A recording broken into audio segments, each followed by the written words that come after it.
about 48 hours since I've last painted. A little over 48 hours, I think.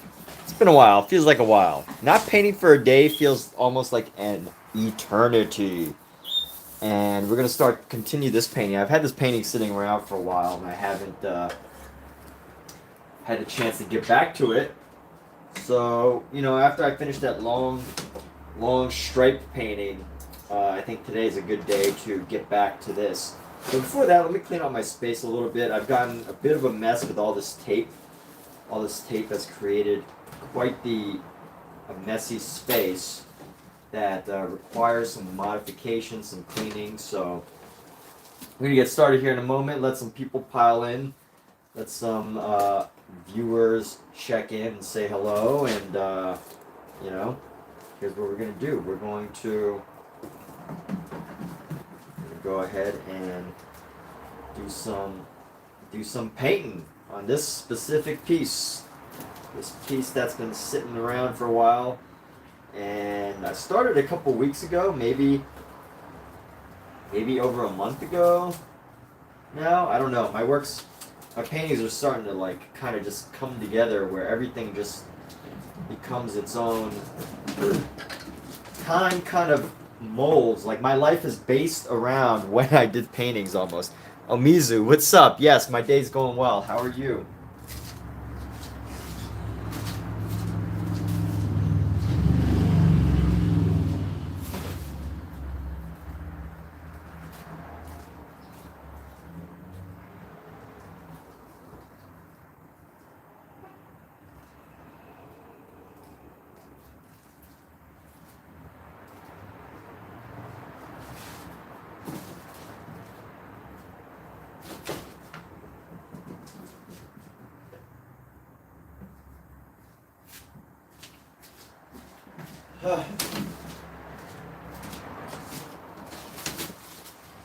I've been inundated these past couple days. What's up, Mark?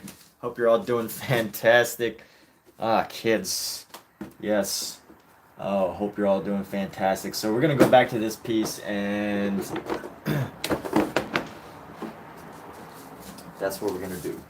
So I like how this piece is coming along. I have this this little thing that I'm using as a way to clean my brushes. Instead of cleaning it off on the canvas, I clean it off on this painting that I've been meaning to paint over. So this is basically that. And Mark Dietz and Omizu has joined the room. By the way, you two, I started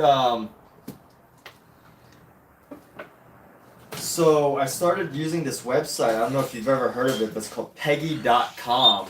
And it's a place you could sell your art. But what's cool about it is the fee that they take is only 20%, which I think is a pretty good fee because a lot of other places want to take 30, 40, 50 plus.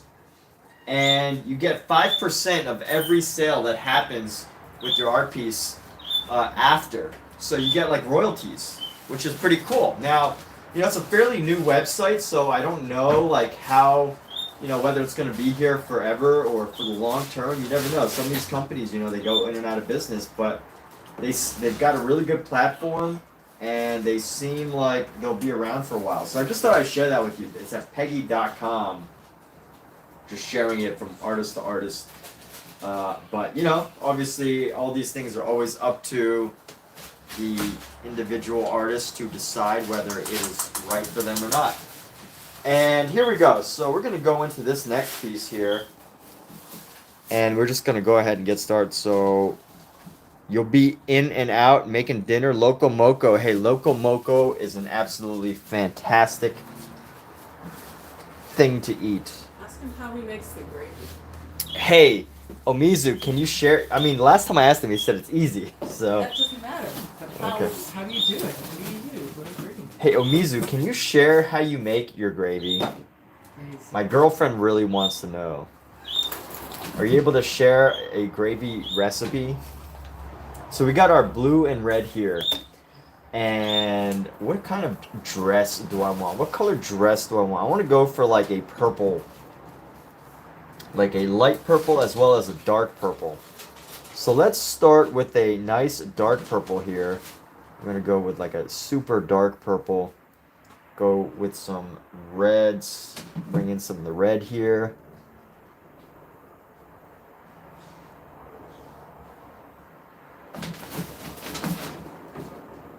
I don't know if you can ever... Mark, I don't know if you can message me like your gravy recipe. Your 5-step gravy recipe. But for whatever reason, Kat really wants to know from you. So if you're willing to share, we would totally be grateful to hear from you. And here we go. Let's just start this painting here. And we're going with some dark shadows in this space here. This is a really dark purple. And honestly, this brush is probably a little too big for what I'm trying to do, but that's okay. I think it helps to add to the expression here.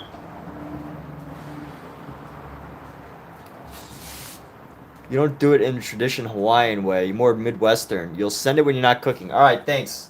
Thanks, Amizu. I'll follow up on this later, but yes, you are busy. Totally understand that, and look forward to hearing about it later.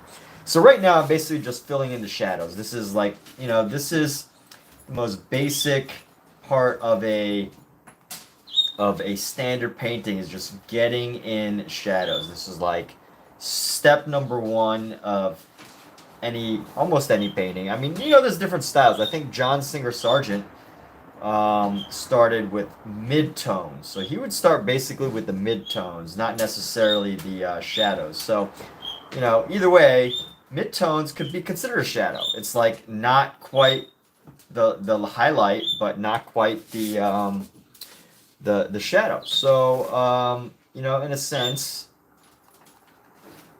by the way, it helps to paint. It's easier to paint light on top of dark than it is to paint dark on top of light. At least for oil. I don't know if the rule changes for watercolors. I know the rule changes for something, but the traditional idea is that that you want to paint light on top of dark, at least for oil painting, and then go from there. But here we are. We're just painting dark first and then moving into light. Now obviously, right, no rules are meant to be broken. As long as you're not breaking the law, right? Especially in art, rules are meant to be broken. Rules are meant to be learned. But, I think the modern artist perspective, the modern contemporary gallerist perspective, is that rules are meant to be broken. And as Picasso once said, you have to know the rules to break the rules. But you know what? I could analyze that quote all day long. Like, what did he mean? What do y'all think? Doob animated. What's going on, Doob? So for light, you go for watercolor, you do light to dark, right? You first start with midtones, then you can judge what dark and light you. Perfect, yeah. So Mark is a excellent example of I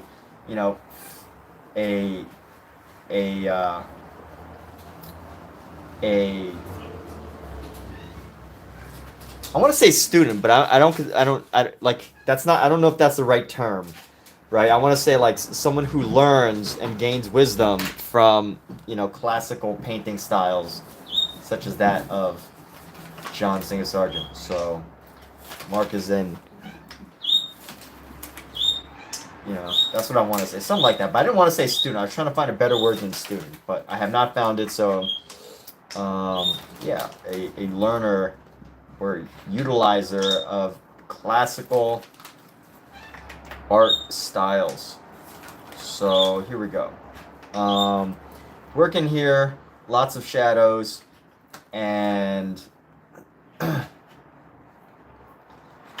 oh yeah, so as I was saying, I think it was Picasso that said, you have to know the rules to break them.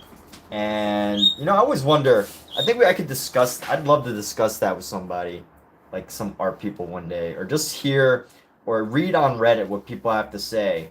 Because I have two interpretations of that. First, I have the interpretation of like, you know, you don't know that you're breaking a rule unless you know the rule.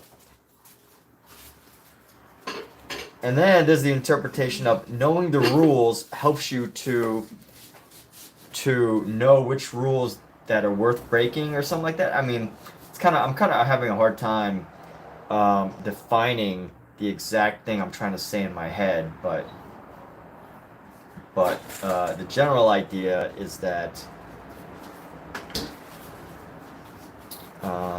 what Picasso said, right? So, you know, rules were meant to be broken, right? I think we can agree to that, people, right? Rules were meant to be broken. So I don't usually paint cloth, so this is a fairly new painting thing that I'm painting here for me. This isn't my typical thing. Student's a good word. One never stops learning. All right, cool. So yes, so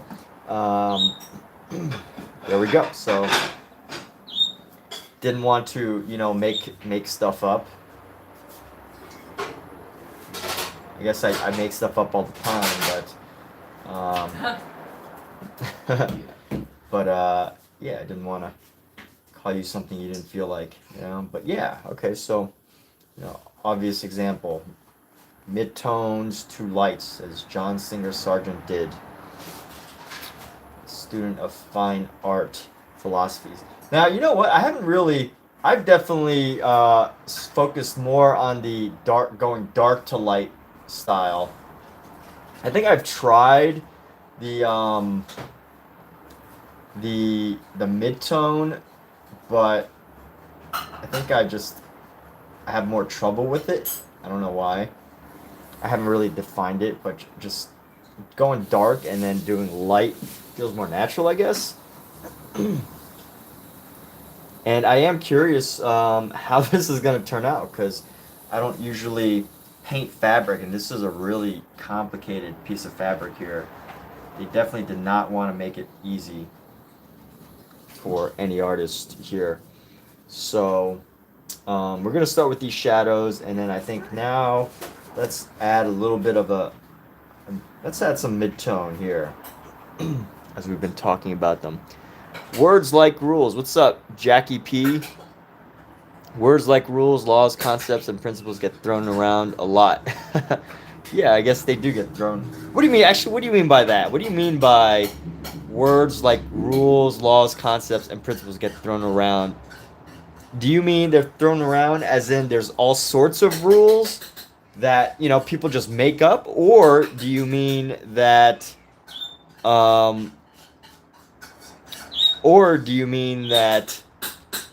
there are these things and then they get thrown around a lot? How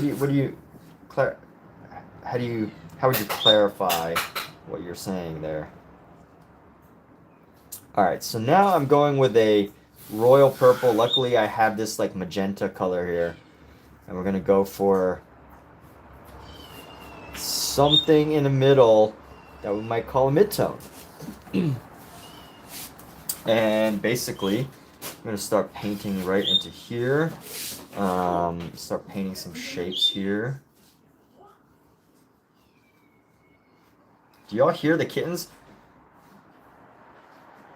I swear, the kittens are being treated nicely. They're about to get fed. They eat them. Yeah, but they want to eat?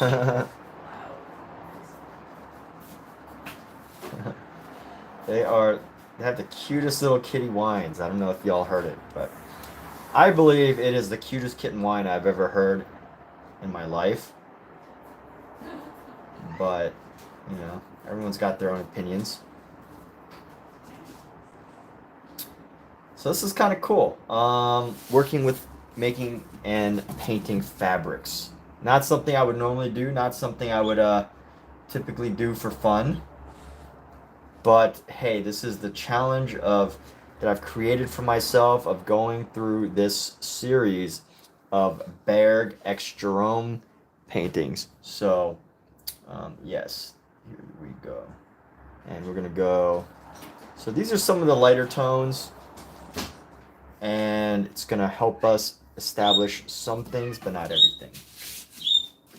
So here we go. I'm gonna bring this down here.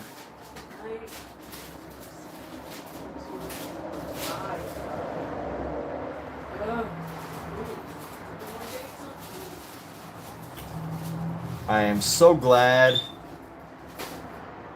You know, the end result of that stripe painting that we did recently was rewarding, but I'm really glad it's done because I just felt like it, you know, I felt like I as soon as I had like started painting it, I almost felt like I wasn't painting. I felt like I was just like, I was an assistant.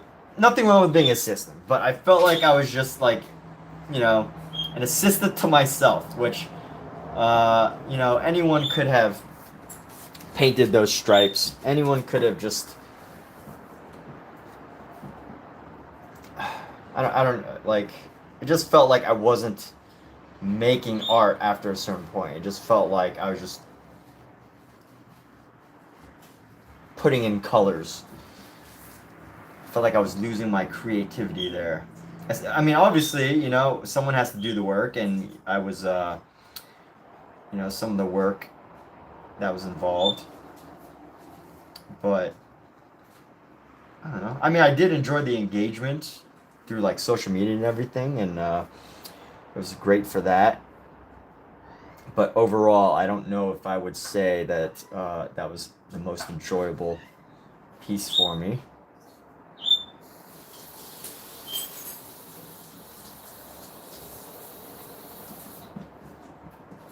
Like, I find this quite enjoyable, looking for the spaces and matching up to the design. So Mark says, people speak of rules, no actual rules, but there are principles to go by, especially when painting landscapes. You want to depict nature correctly, right? Yes, there are definitely a lot of ways to, you know, technically and more accurately depict things. So here we go. So Mark, are there any rules that you feel like you've created that, you know, do you have any personal creative rules or personal creative creative methods of working that you feel are unique to you?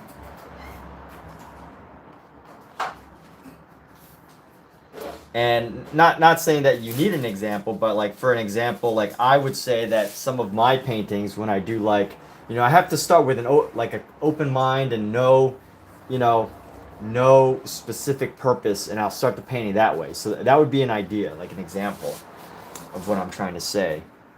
So do you have any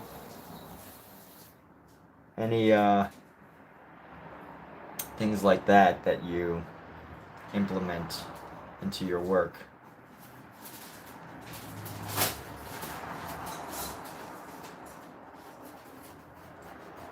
Like, surely you want to do more than just capture the exact picture that you're painting, right? Like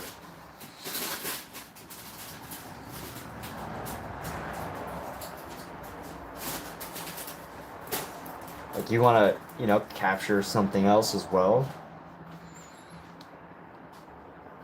Otherwise, you would have been, you know, a great nature photographer, but instead you paint. So, you know, where do you find that balance?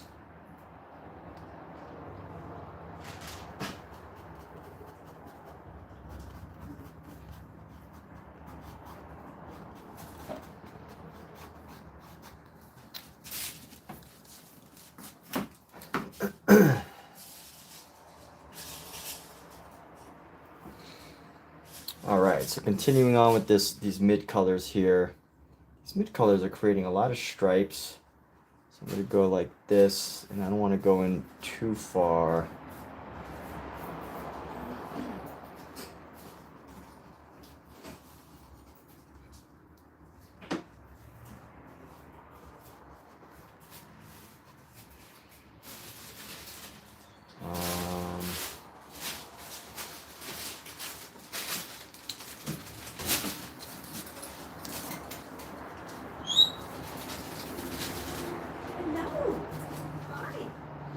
Thank goodness for modern art, though.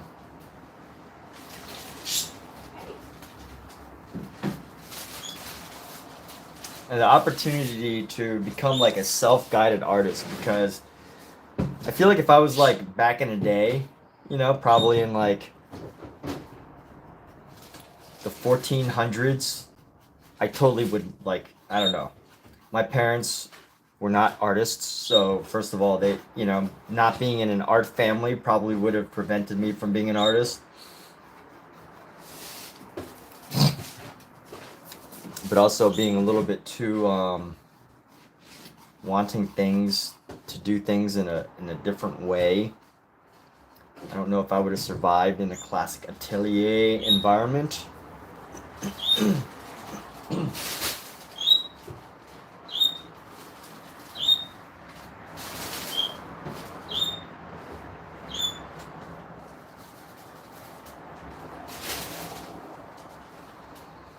And you know what? I don't know exactly how this paint is going to turn out, but I think just building up little by little, go with the plan, paint loosely at first to create abstraction, and then you tighten things up as you see fit. Nice. Okay.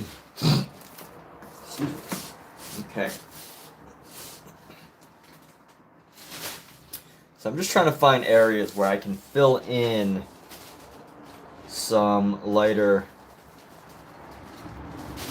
I gotta raise this. This thing is a little too low for my liking.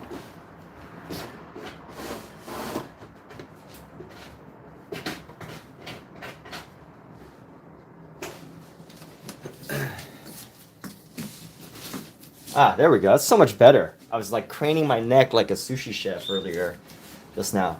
By the way, props to, I would give some props to sushi chefs now that since I brought them up. But holy moly, sushi chefs have some incredibly challenging work to do. Like, they basically sit and they have to like look down at this thing for hours on end, day after day. It is not an easy job to be a great sushi chef. Becoming a sushi chef, I find, would be incredibly challenging because of the way you have to basically crane your neck in order to create the sushi. Alright, so this is our dark color. Let me actually put this onto our special palette here. Our special palette.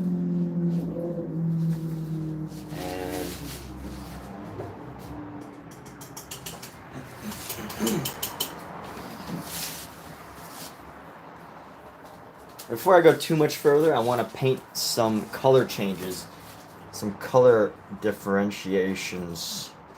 I'm going to go in the arm right here. We're going to go with the light area.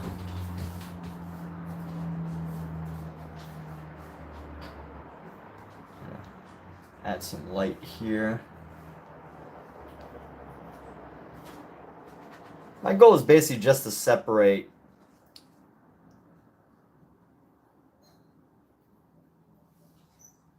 some of the things here.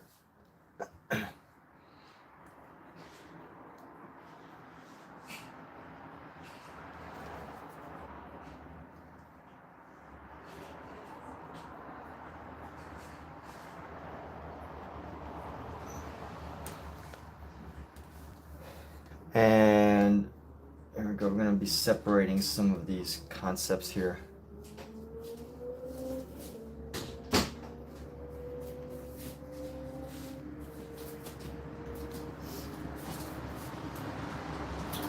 Separating the skin from the, I guess it's not skin, it's like, the statue itself from everything else.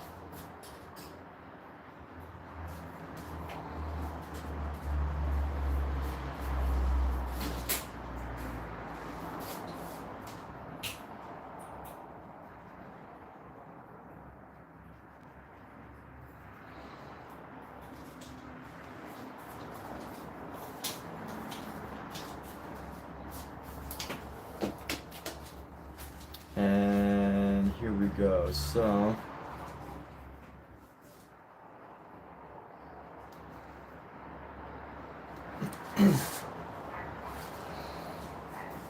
now we've got some color going. I keep using this brush. It's a shame this brush has become so frayed because I really like this brush. It's a pointed round by Rosemary Co, but I was so rough with it.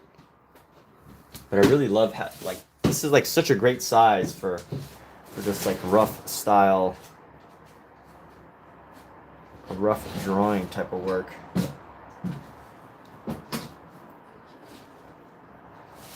I'm gonna go with this red hair.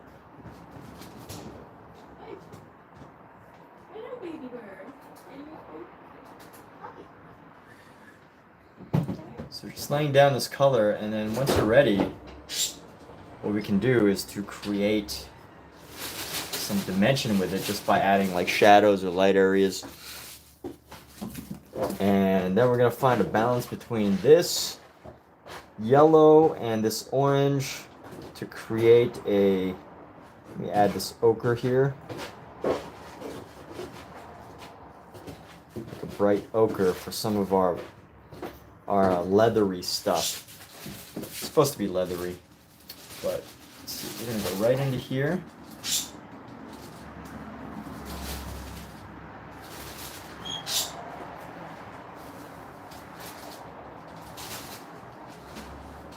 And bring this down.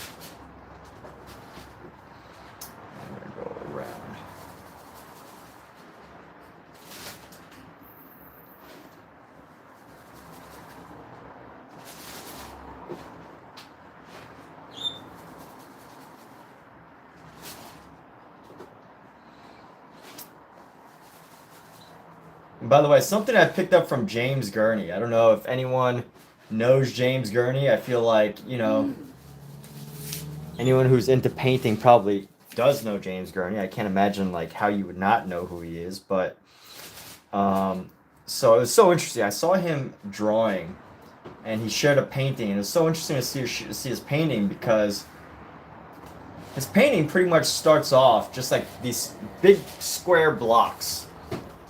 And you could just see him work these big square blocks, and over time, little by little, he would turn these blocks into more and more detailed pieces. And it was really interesting to see him work because he really proved the point of how you can work paint, right? Like, you don't have to paint it in or sketch in every single detail and then paint it exactly as you want it. You can really work spaces over and over until you get what's just right. Now, obviously, his painting style may change from subject matter to subject matter, but for this specific piece that he was demonstrating, he had a different method, a different strategy that he used. And it's hard to really explain until you see some of his artwork. So James Gurney, that's Jamesgurney, so that's James Gurney. He created the entire series called Dinotopia, and he's probably inspired a tremendous amount of the artwork on the movie Avatar. So pretty remarkable artist, and honestly, I think he's one of the greatest of all times. I think he's one of the goats of modern art still living. And what's so fascinating about him is, like, you know, that's just like he just dedicated his life to James Gurney has dedicated his life to understanding light and dark, the interaction of like light and dark. It's just incredible to watch him and see him on social media just talk about art and write about art. He's got these two great books. light for the realist painters, or something realism, imaginative realism, and light and shadow or something like that. But James Garnier, one of the greats, modern greats. Highly recommend looking him up if you can. If you want to, if you want to study art, as far as like realism art, and if not, like he's just an amazing resource to go to, as far as like light interactions goes. And where I think the most powerful idea of what he's ever said is the idea that whenever you're like painting light, it's not so much if you can just like see, you don't have to like have a huge, scientific degree in light and shadow to be able to know how to interact. You just have to know how to see, and then you just have to know how to just learn how to paint it. But it's not like this complex, overly complicated concept, light and shadow. It's just like you just gotta know how to see. And then of course he does go in depth about like different interactions of lights and shadows, but overall it's an accessible idea. It is a very accessible concept, light and shadow.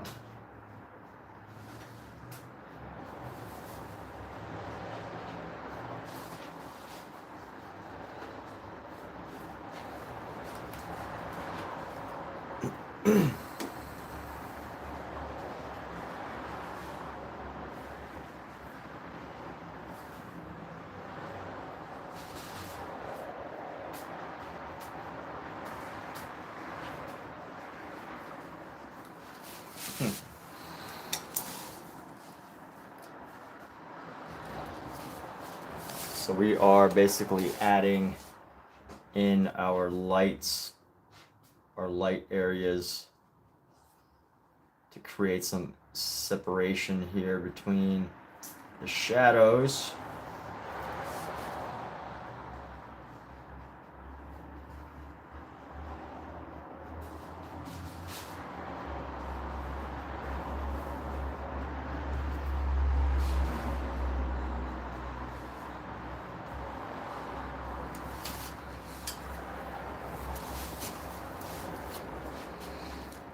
And this is one thing I love about painting with oils, is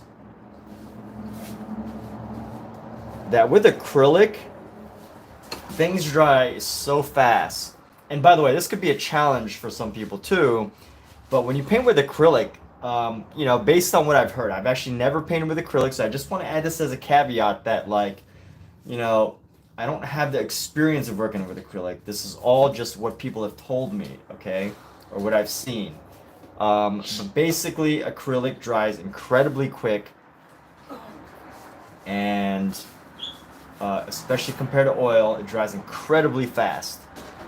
And because of that, like, I wouldn't have the opportunity, by the time I get back to this, I've only been painting for 34 minutes. By the time I get back to this part, it's already dry, and I have to work with it a totally different way.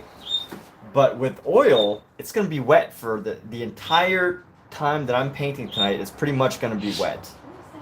And that creates a whole different dynamic of painting, which allows, I think, a level of freedom to make mistakes, to create and mix colors, and create and introduce different designs and textures into your painting.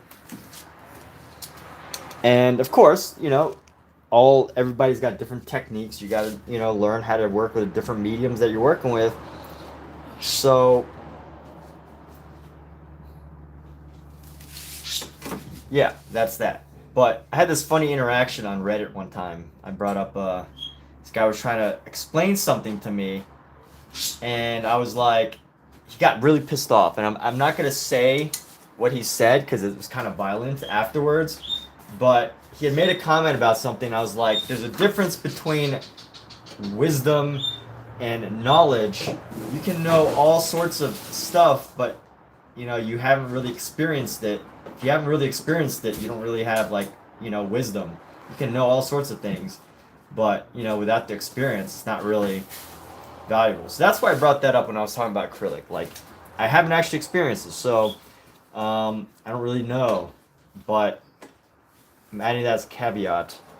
But the guy like responded. He was so upset because I suggested that knowing things is not as valuable as having experienced things, and I thought that was kind of funny.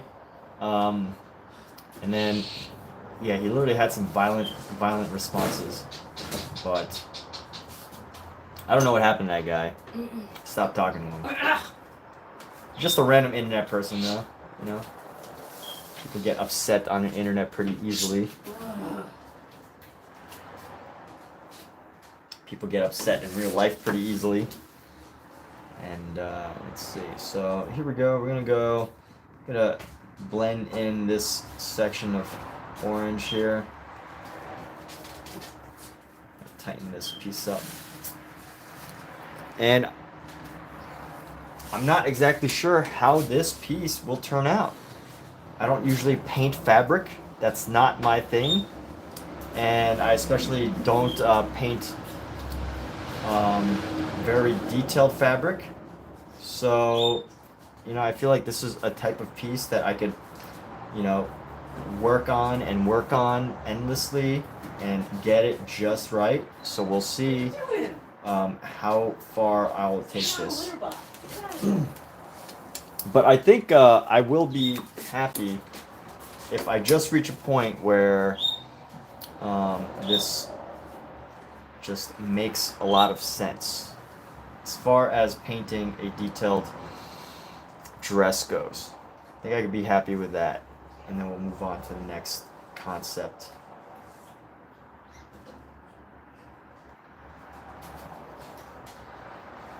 But I think it's coming along pretty decent so far. Looks like a dress. And this is simply just the interaction of a dark shadow, let's say not a dark shadow, but a dark version of the color, purple, a middle color, a middle tone version of the color, which is like a middle purple, and then a light color of the version of purple, which this is almost like a pinkish purple. And that's all it is. That's all I've done so far. Nothing nothing too wild or anything like that. Just pretty straightforward. And yeah, so we're just gonna keep going like this and paint in these details. It looks like the dress kind of starts and ends right here.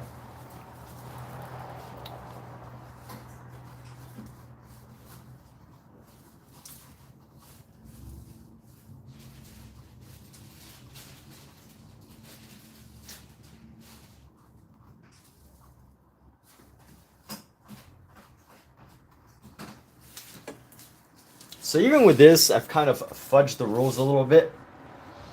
The rules being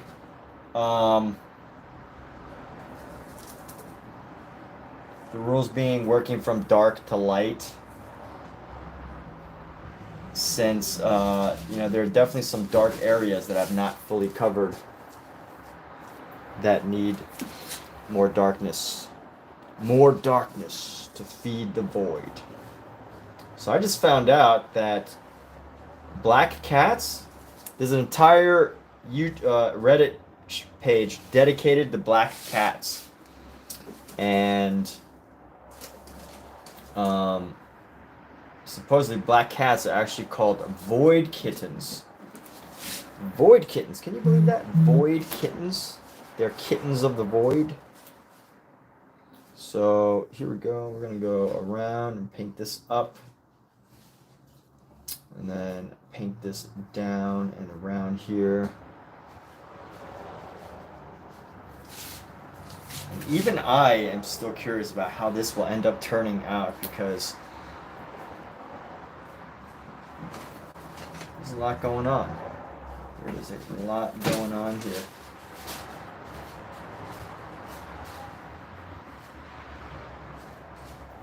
And I think I need to get back to some of the shadows.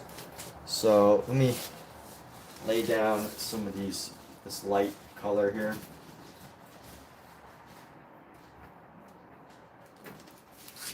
Clean off our brush. Oh my good cat, look what happened. Look at this little bugger. I did that. Oh. I was trying to pour that into a small container so that I could lift it over there and it overflowed. Oh, okay. So I gotta clean it. Oh, I'm gonna have to start buying smaller. You should have just asked me and said, hey, can you pour?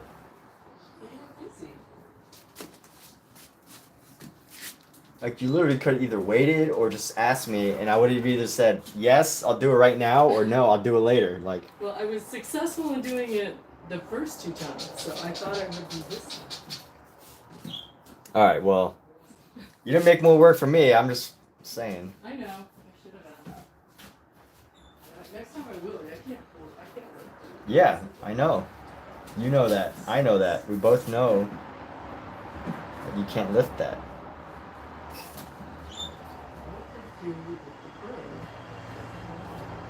What's the point of having me here if I can't lift kitty litter for you? You're so cute.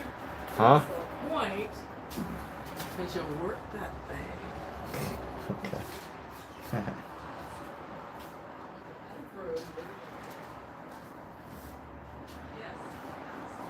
Like, you know, you have to give me purpose in life, okay? My purpose is to lift heavy things for you. Without that, I don't know what I would do. Alright, so, anyway, let's go ahead. We're going to keep going with these shadows. Some areas I've already forgotten. I was kind of hesitant to do some of these shadows, but we're going to go do them right now. And then do a little shadow right there. And then bring the shadow down a bit more. And we're going to have a shadow that follows around like so. And then this is going to come down at an angle. Okay, kitties. I'm not going to play in this. This is clean. I'm going to put it in the box.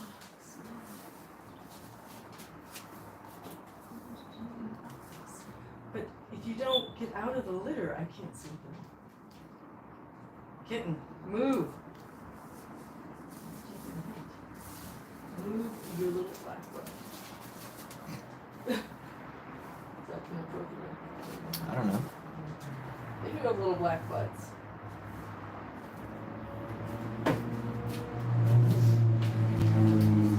It's a kitten. Alright, so it's actually coming along fairly nicely. I've got some of the major shadows, major areas, and you know, we'll just keep working this until we get it just right, until we get it just how we want it. Move.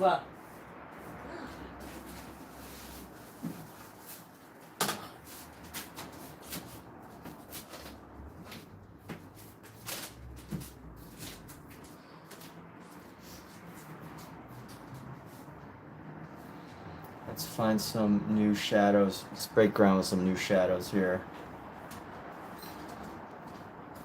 Well.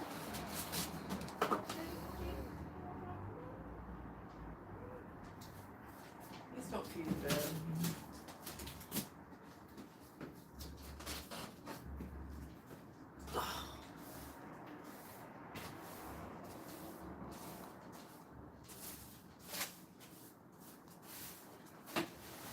Maybe we could paint this like this.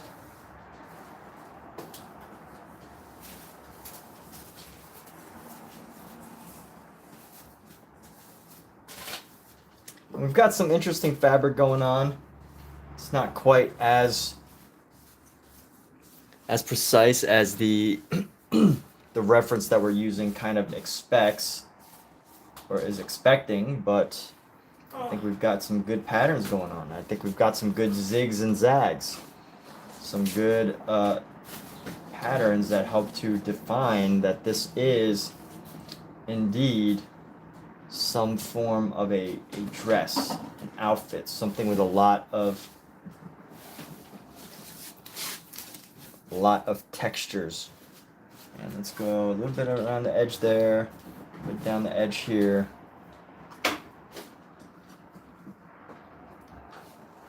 get that crossover there. And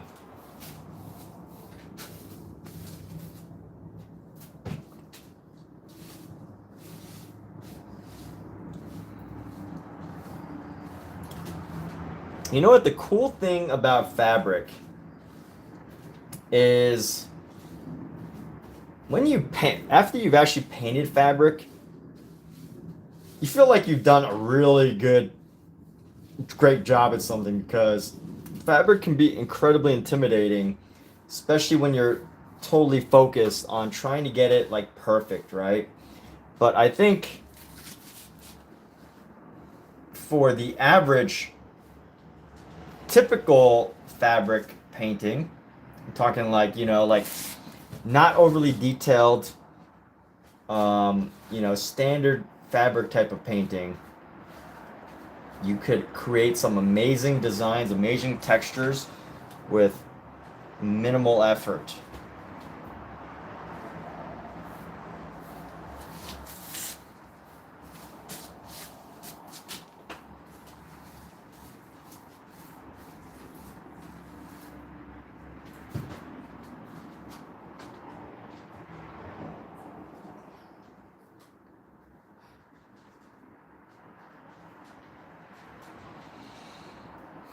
And here we go. This actually needs to go right down there. Let's go ahead and leave place some of our colors down here.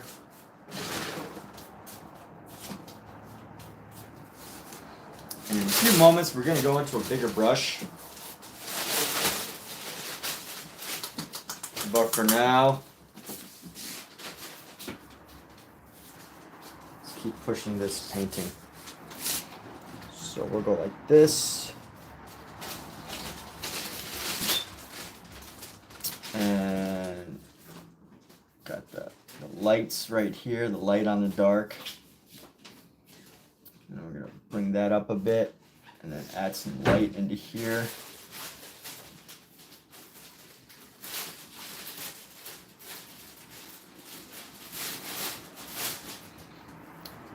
And bring some light down here, and then some of the light down here.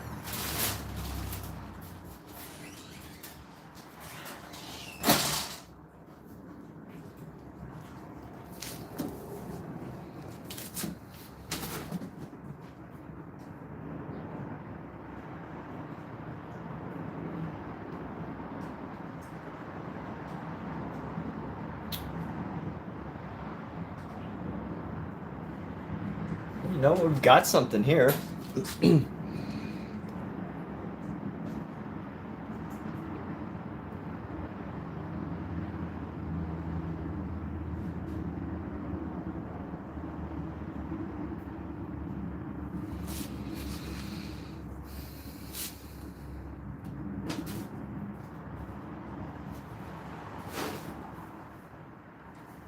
Yeah, that's good enough. So let's keep working, and we're going to tighten this up by adding some more specific details. So let's do that. Let's add some more specific details here.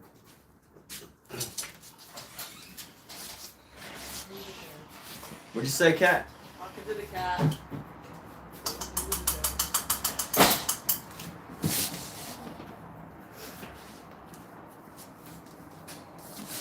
And we're going to go with our yellow. Let's bring it right here. Bring a nice bright yellow.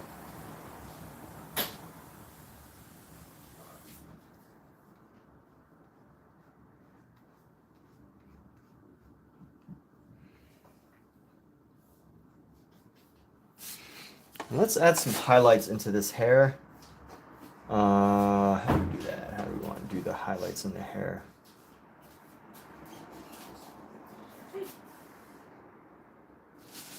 Throw in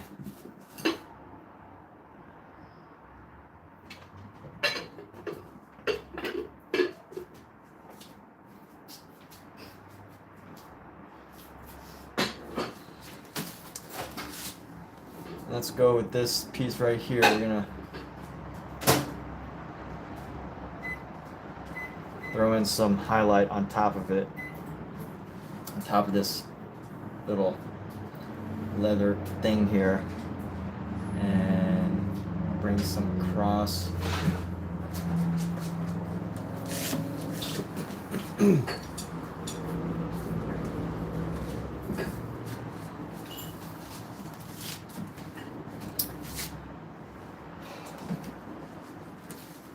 And clean off this brush, and let's move on to an even smaller brush just to get some finer detail lines. That's what we're working on now. So we're going to clean off this brush.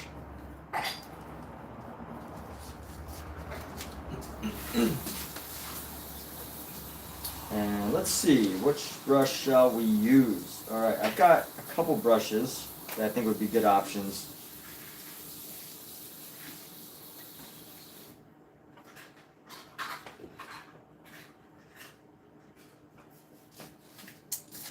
I think this really small brush right here might be a very good option because I can get like nice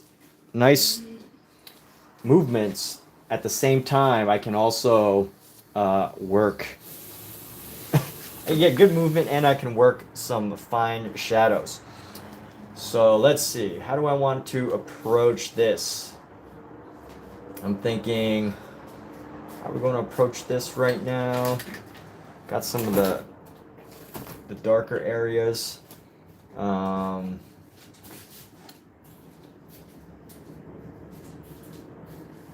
me reestablish some of the shadows here. So that's how we're going to start. Going to reestablish some of the shadow. That's the really deep shadows in here to establish some of the creases.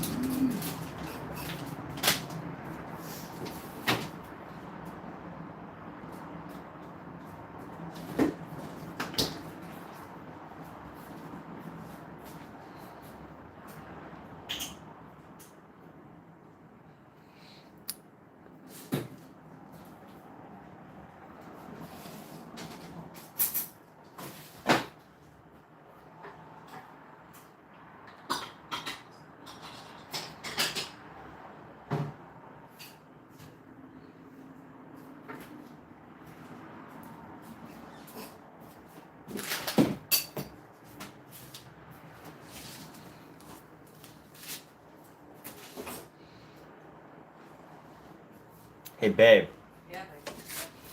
are you gonna, can you make me a plate?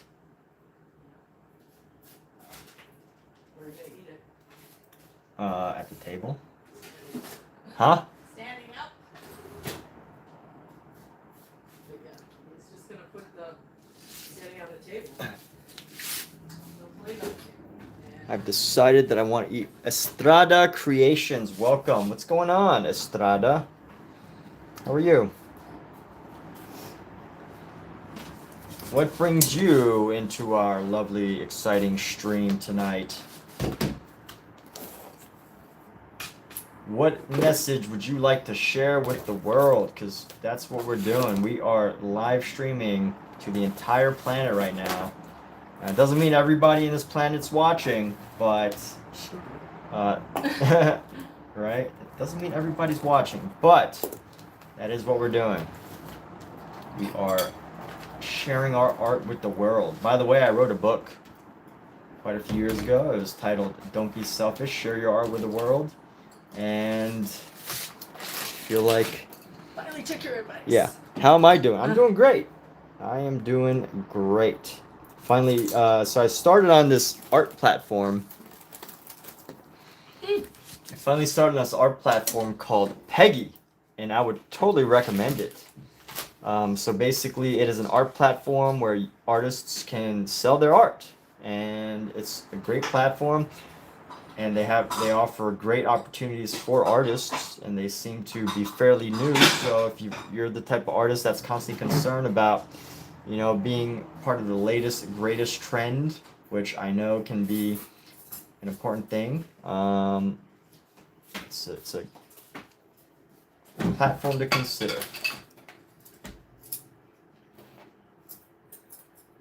Getting on platforms early is important. So So this is what happens when you paint dark on top of light, is it kind of creates this like this unusual effect. So it's not usually the best idea to create dark on top of light. But we're going to go back into this in a little bit, and we're going to go light into dark.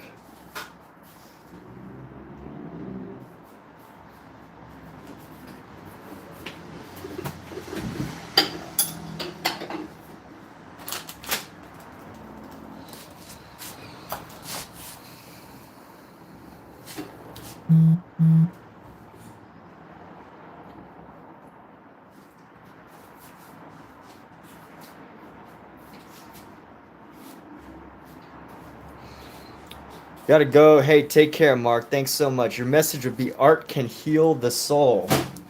Yes. Do you have an experience with how art has healed the soul? If you don't feel comfortable sharing, that's cool too. No worries. Not everything needs to be so public. But you've not gone as far as selling artwork. You're more of a play with paint and intuitive artwork. Definitely. Well, hey, there's a market for all of that art. There are people who, sell art that's mostly intuitive type of work. I mean, I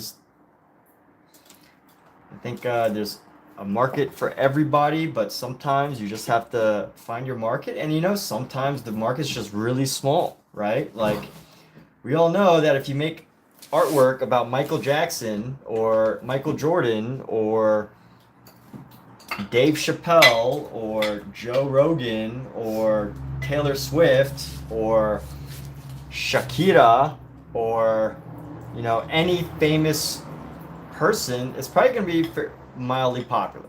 You're going to have an audience for it. But if you make art that's like, hey, this is what's in my soul, this is what's speaking to me. I mean, of course, it's harder to find the people that will care, but there's someone out there that will find it interesting. Andy Warhol had success. Right, Andy Warhol. Huh? Yeah. So Andy Warhol, would Andy Warhol be famous if it wasn't for Marilyn Monroe? Would he be famous if it wasn't for the pop culture, pop art, right? Pop art. That's what pop art is. Pop culture. He didn't start as a... He was a commercial designer, yeah, commercial artist. But the point that I'm making is that there's some art that will pretty much always resonate. But if you don't choose to make that art, then there's probably an audience. It's just not as obvious. And I believe in you, Estrada. I believe in you. But you must believe in yourself in order for that to even matter, right?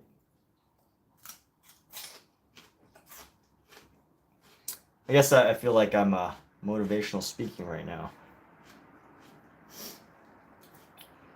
But here we go. I'm going to take a break here in just a minute. I'm going to go grab a bite to eat, grab some food, some wonderful, delicious food. And one of your favorite artists is Van Gogh.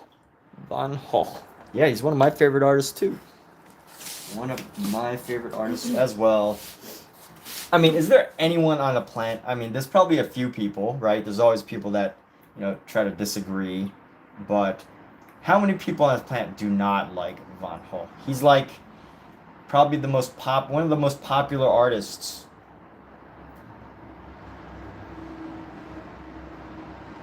One of the most popular artists. That's it. I don't even know what else to say. He's probably one of the most popular artists not living today. But yeah, amazing artist, brilliant mind, amazing ideas.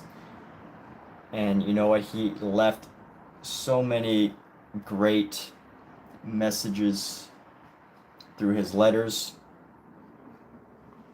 But we're going to take a break right now so I can eat. Take a food break. It's been a long... But I'm going to leave the paint stream on.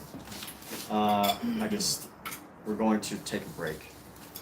Do I have a Facebook page? Yes. So thanks for the subscribe, Estrada. If you want to connect with me on Instagram, it's at HUZZA Creative. So that's HUZZA CREATIVE, Huzzah Creative.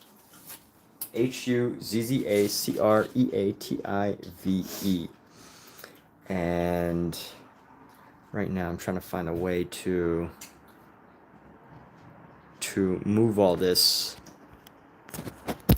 And I'm just gonna mute our live stream, but I have some food. I see some cats in the background. And we're gonna take a break here, so I'm gonna put everything on mute and we'll be back in a few moments.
All right, we're back.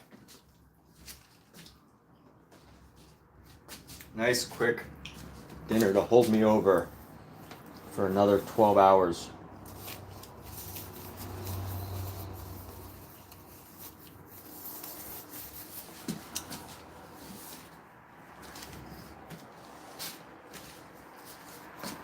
And here we go. So, who feels like they need some inspiration? Who feels like they need some motivation? Who wants ideas, or who feels like they need ideas? What does everyone feel like they need in their life to get their artwork, their goals, their aspirations to the next level? Let's hear it. And I'm not saying that like, hey, I'm going to solve all your problems for you. I'm saying that from the perspective of sometimes, just putting the idea out there of what we feel like we need to do, what we feel like we need to accomplish. Just taking a moment to think about it is enough to get you to where you want to go. Because, you kind of gain clarity in that moment that you're writing it down. So, that's all. That's the main reason why I'm asking. I mean, if it becomes a point of discussion, then whatever. It can be, but it doesn't have to be. And, yeah. I think these are good things to talk about on YouTube. So it's not on mute anymore, Kathleen. Just letting you know. Huh? What? So we're not on mute anymore, just letting you know. I figured because you're shouting. Oh, okay. Your booming voice. All right. Sports announcer voice. We are here painting. I'm going to take this brush and I am going to apply it to the canvas. There's no imitation. So.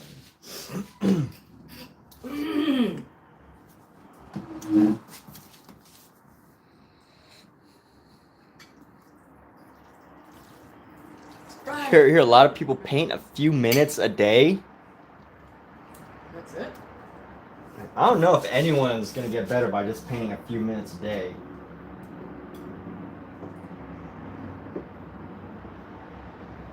I mean, like hobby artists, yeah, but, I know, like, artists that might paint, like, once or twice a week for a long time, but a few minutes a day. I mean, if you're just starting out, I think painting for a few minutes a day is, I don't know. Actually, what am I saying? I just asked you to, share some of your thoughts, and now I'm trying to analyze them. Forget what I said. I guess what you said was almost like a question. You hear, like you said, you hear a lot of people paint for a few minutes a day. So it's almost like a question, like, is it true? So that's my fault. I shouldn't have gotten all up in that business, even though I did.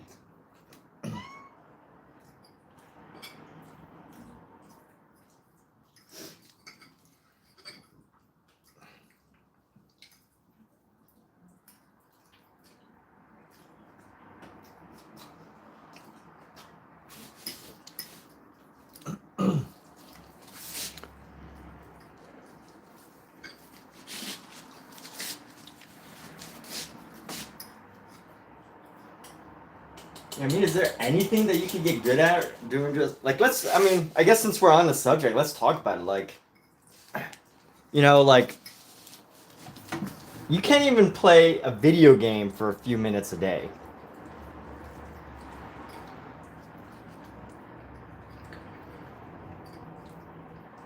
And really get anywhere. So I feel like if you're trying to really develop a skill or some type of habit or ability, expecting to get good at it with just a few minutes a day doing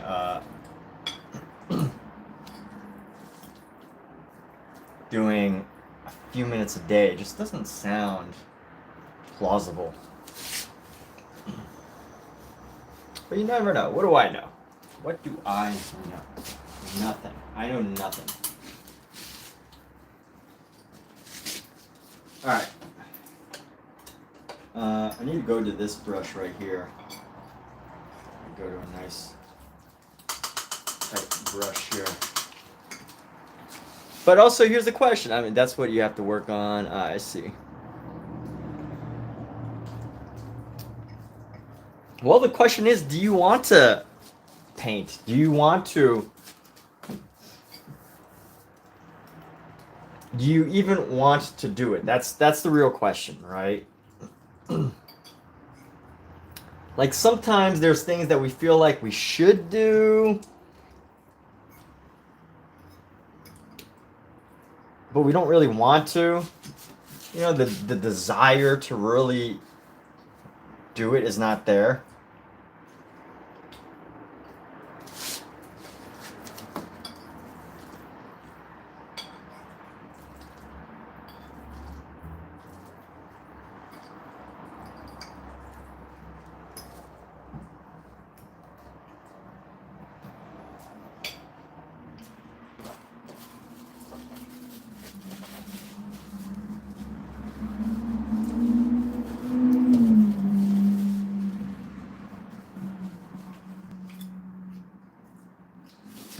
Get this shadow section a bit tighter on everything. We got to go up and around here.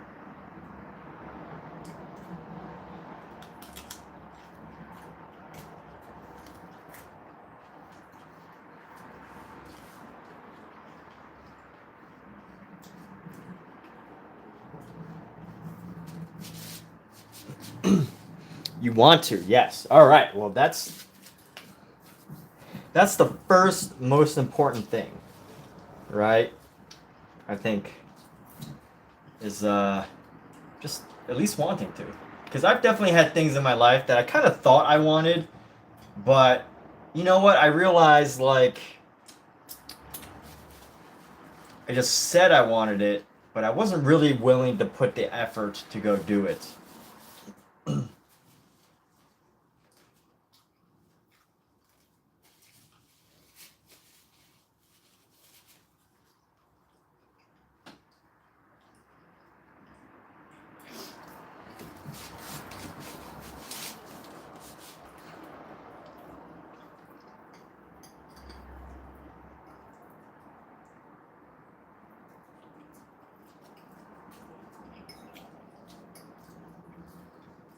Like I've had a lot of like book ideas, right? So I'm an author. I have a handful of books out that are available on Amazon. And more times than I can count, I had a book that I was like, "Ooh, I want to write that book." But like, you know, it's really just me saying that I like my own idea, not that I was actually ever going to write that book. And I found that to be, you know, an interesting thing because I've written before, but you know, you kind of just like it's so easy to get lost in all of your ideas, and then just get lost in it. But anywho.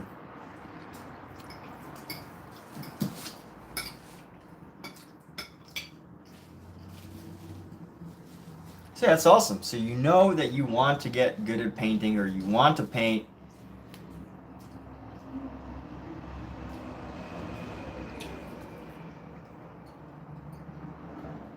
But the only thing that's preventing you is, you said that, is getting yourself more motivated.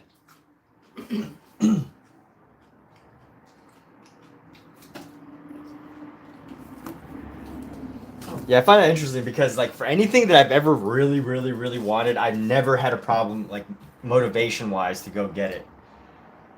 Now, like, long term, yes, I do have to keep motivation, but, like, you know, one thing my friends have always said to me when I ask them a question, "Oh, what do you think are, like, my strengths, or what do you think are my, you know, some of my weaknesses or whatever?" And almost all the time, the response is something like, "You know, I just think that it's amazing how anything you say that you're gonna do, you pretty much like invest way too much into it." No one's ever said too much, but you definitely invest, like, you definitely go after it. And so, like, in that sense, I feel like I've never really had a problem with motivation in the sense of like, you know, if I want to do something, I'm gonna figure out how to do it. But I can imagine that, you know, maybe there's something else that's the limitation, something else preventing, something else holding people back from things. You're not confident in your own work. Oof, well that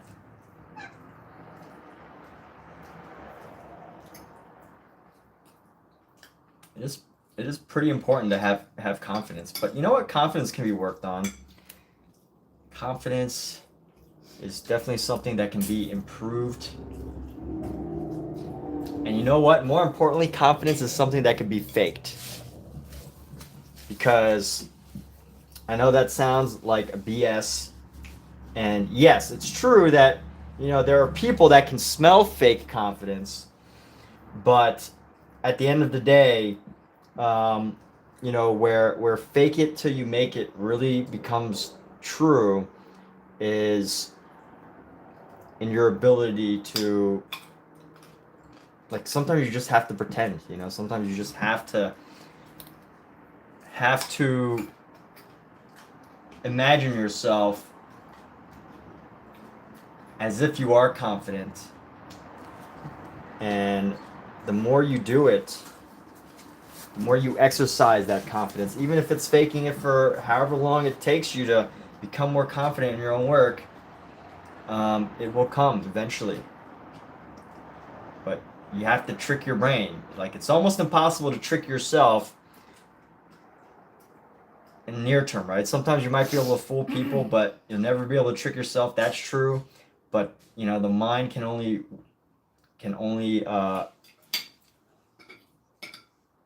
if you have the desire to do something, your mind can only stop you for so long. And I think that's relevant to this idea of like building confidence in your own work.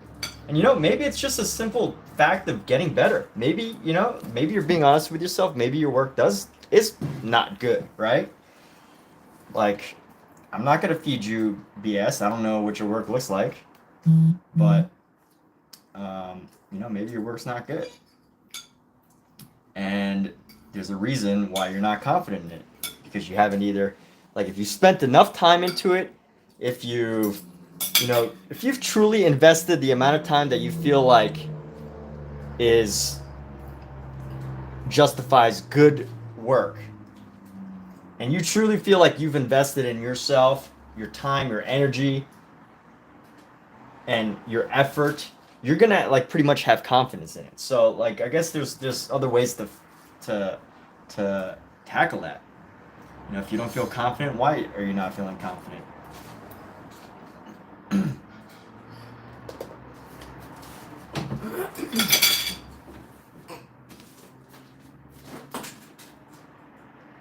But you gotta nail that down as well, you know.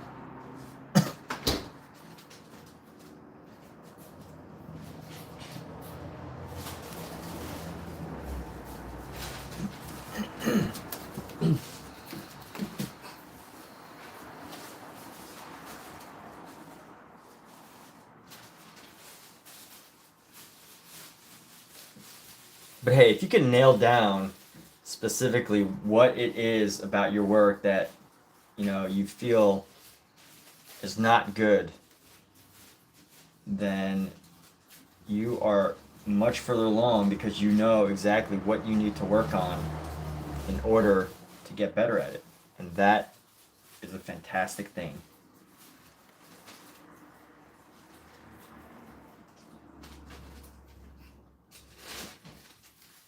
Self-improvement. Can't improve what you don't know you need to improve.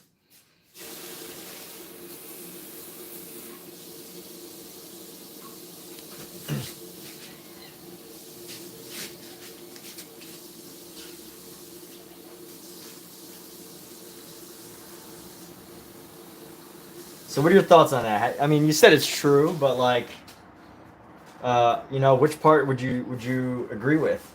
I don't know. I said a lot of things just now. By the way, if this is your first time on my YouTube channel, I sometimes just you know, for the purpose of entertaining on YouTube, I tend to talk a lot, and I can even forget some of the things I've said 30 seconds ago because I'm trying to paint at the same time.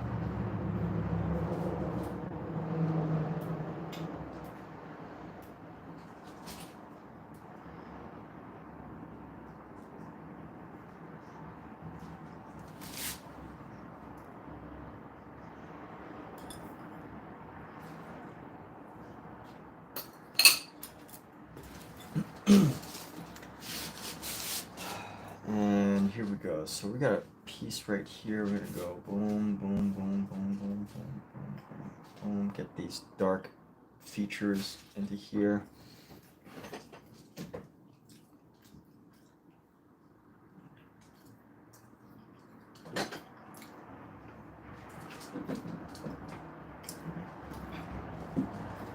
They are back at it. Our kings are back at this game of life again, right now.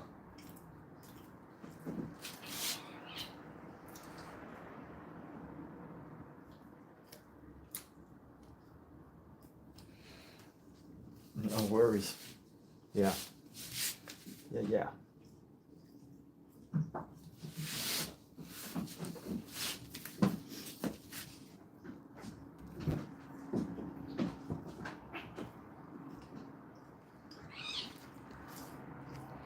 So Estrada, I know most YouTubers won't ever do this. Most live streamers won't ever do this, but you know, what is stopping you from painting right now? What is holding you back? Like I'm basically holding you accountable at this very moment, in a sense of. And I have, you know, people from all over streaming or watching for all different reasons, right? Some people just want to chill out. Some people just want to enjoy watching painting. But at the same time, I also get many people who, you know, are really just here because they're trying to find, you know, some answer, some motivation, some type of like, something that gets them to feel inspired enough to go do some work. And I know there's all sorts of different people. I haven't really, you know, figured out exactly which type of person you are, because just the other day I was sitting on my couch. I had a painting that I wanted to do. I had the entire idea already in my head. I was ready to do it. It wasn't a confident, well, maybe it was a confidence thing, but I was just sitting on my couch and I was like, oh, you know, what I need to do is I need to go to Barnes and Noble right now, and I need to buy some books on art before I can do any painting today. And then, you know, I had to ask myself, I had to be like, where's that coming from? That makes no sense, right? And I was probably debating for over the course of like an hour, debating myself, thinking that I needed to go get all this stuff before I can actually go do a painting. And so my question to you is like, what's really stopping you? What's really holding you back from painting right now? And you know, the action of doing it is important. And the reason why other YouTubers won't say this is because, you know, you might at some point when I'm speaking realize like, hey, I could go paint right now and just leave this channel. And you know what? I would prefer if someone watching feels inspired that they would actually leave and go do the work. I would feel like I've actually helped in that sense. Over if you know, you were using this to find some answer.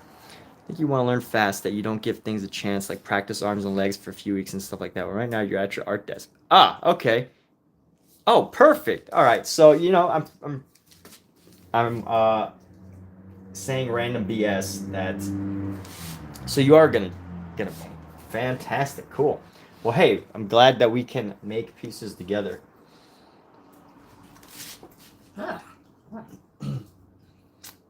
And so you said you want to make arms and legs? but you don't want to spend the time to.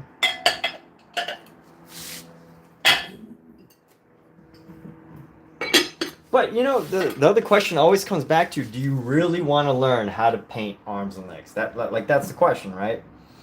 Is it really that important to you? Why is it really important to you?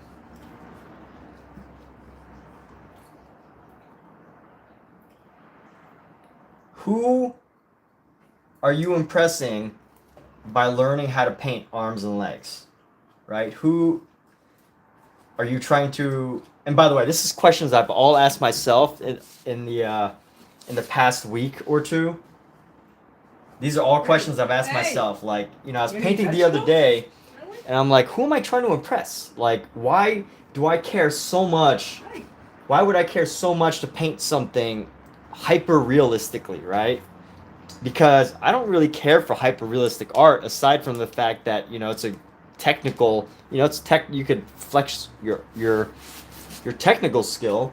But then, you know, I was thinking, like, is it just these random people on the internet that and I'm not talking about my stream, I'm talking about like where I post, like Instagram, Reddit, Kara, all these websites. And I was asking myself, like, oh, you know, realism's great. And then I was thinking, who am I impressing by painting realism? Who on the internet am I impressing? If with that type of work. And then I thought about it. I was like, you know, I don't really think that I'm truly impressing the people. Like, if they were to be in front of me, if they were to, like, you know, be in front of me and be judging my art,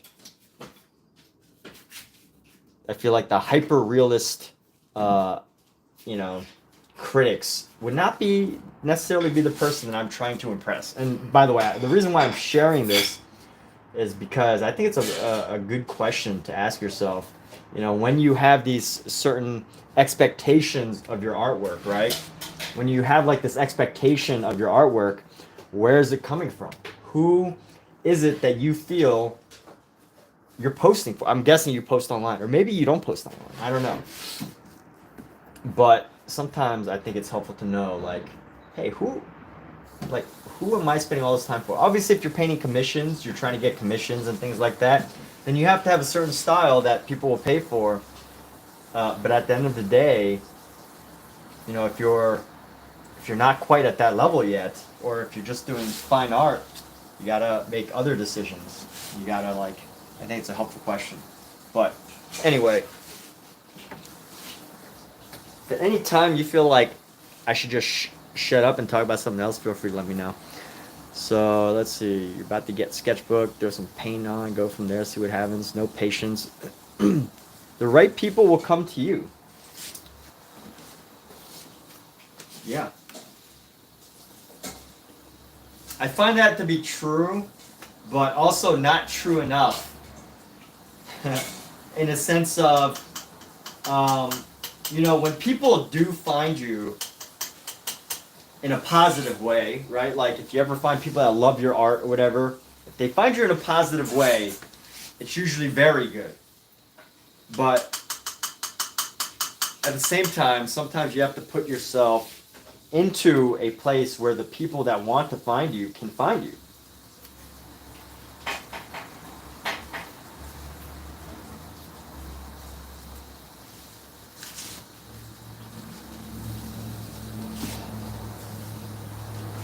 Like art galleries and stuff.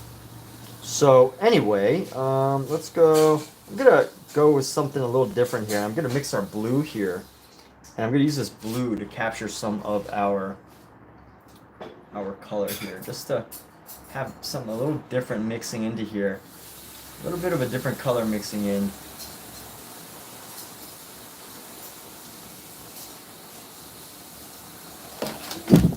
Whoa, kitty.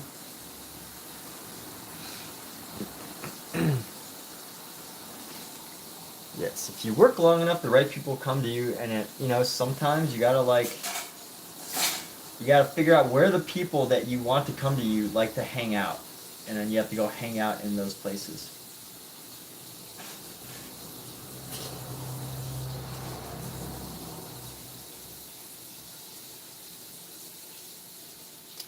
All right, so I'm looking to loosen this section up a little bit.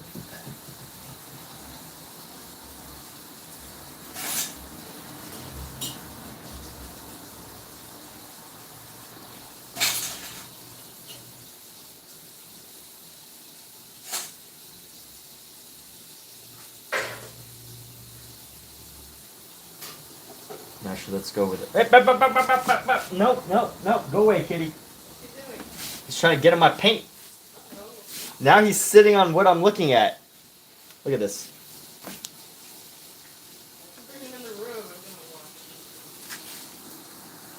Look at this little guy right here.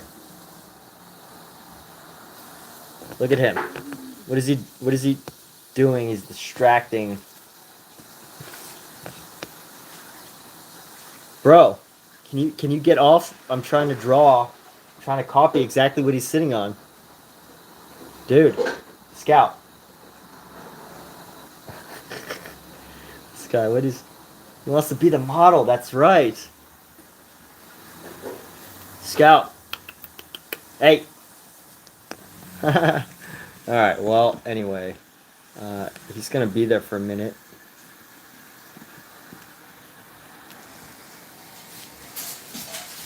And I guess what he's trying to tell me is to use some of my imagination. So, I feel like this is a sign here. I must use my imagination in painting this.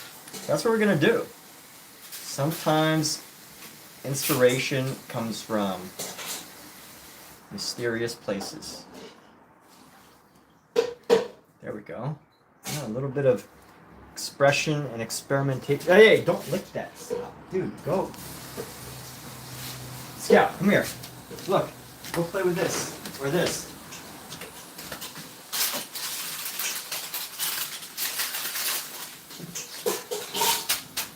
Go get it.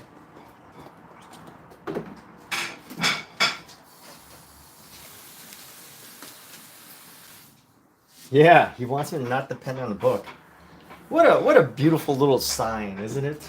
By the way, if you're in the Los Angeles area, he is up for adoption right now through one of the animal shelters here. So, if you want to adopt him,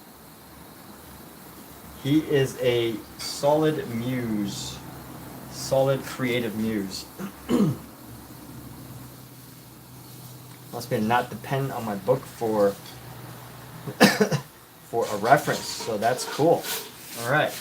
So let's see, what can I do right here though? But he's already gone away, so fortunately I can get back to separating. There's a couple parts that I still need to separate here, and that's what I need to work on.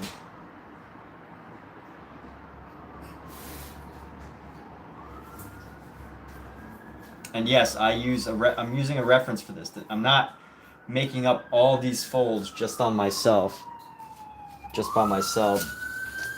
These are all totally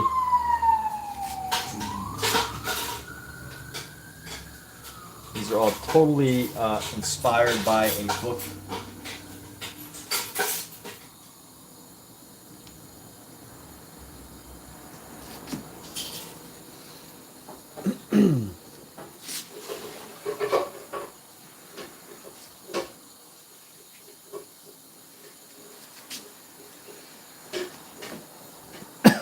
And now my neighbors are smoking, so I'm probably gonna suffocate for a few minutes.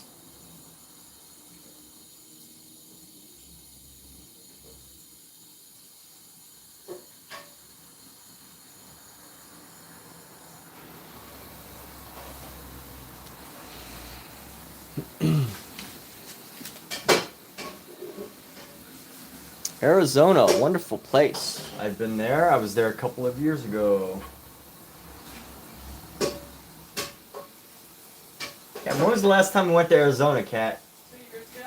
2 years ago? Yeah, we were just there 2 years ago. Alright, well anyway, I think I'm gonna, well, I feel like there's still some things I want to add. I want to still add just a couple more minor details, but not too much here. Hope I don't have to do this one again.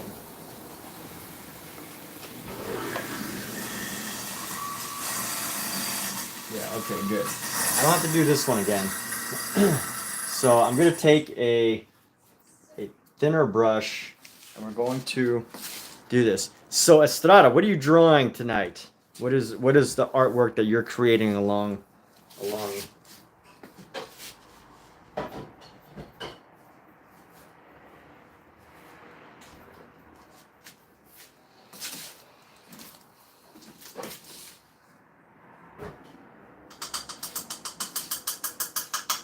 But you know what's funny is how this kitten knew the exact page. He had a 50-50 chance. He could have sat on either page. Now obviously this page looks more comfortable because it's more flat. But he could have picked either page, but somehow he picked the exact one that I was working on. Right, buddy?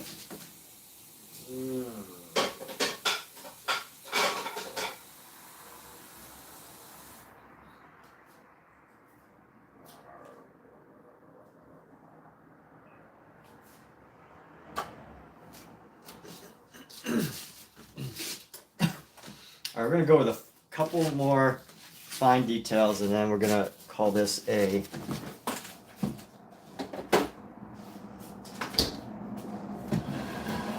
We'll call this done in a bit.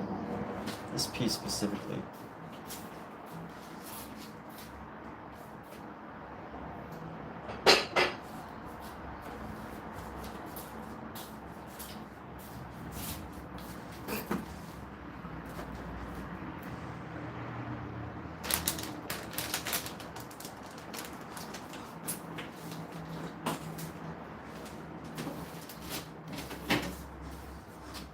So we're using a finer point brush that helps me to define some of these edges a little better.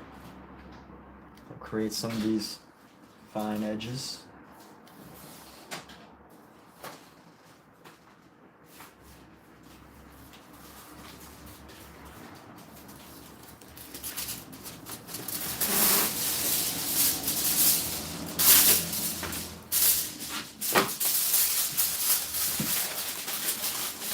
Estrada, you're preparing your work as with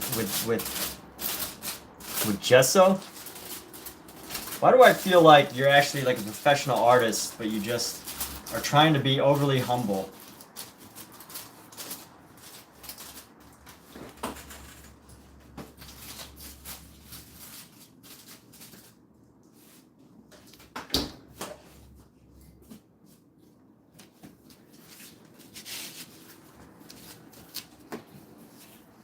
You're just trying to be overly humble for some reason.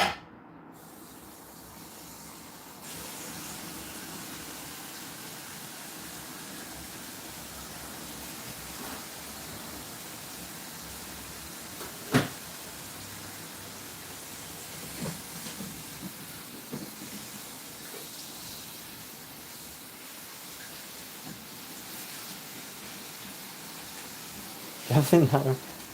Well, you might as well be if you're gessoing your own surfaces. My goodness. Someone taught you that. You learned it. You learned that as a skill. It's an important skill. I don't gesso my own surfaces.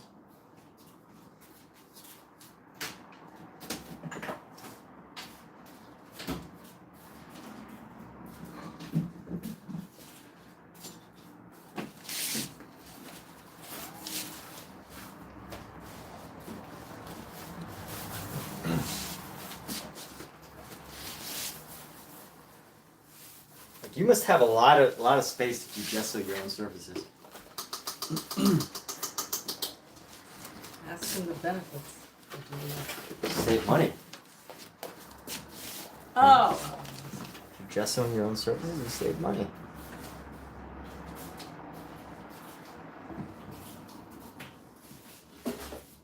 You also have more control over your surface.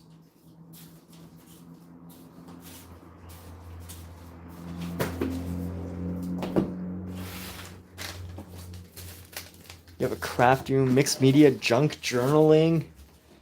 Yo. You got stuff going on. That's awesome. So that's cool. So it sounds like at this point you're really just you know, you just, I mean, it feels like you really just like the idea of like community rather than trying to find like an idea or something. It sounds like you got plenty of ideas. Multimedia artist, dude, or dudette, whatever, however you identify. It's great. Very cool.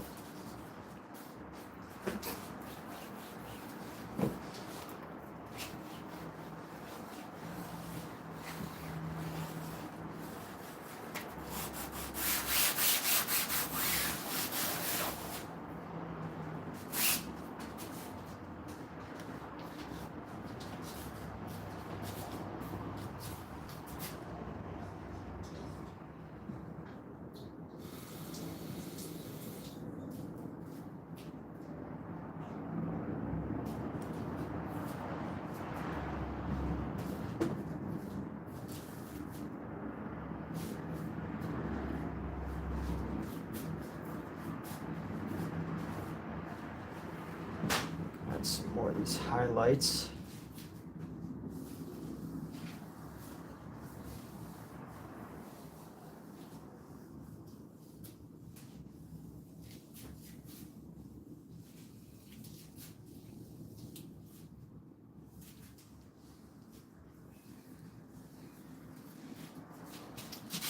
Very cool.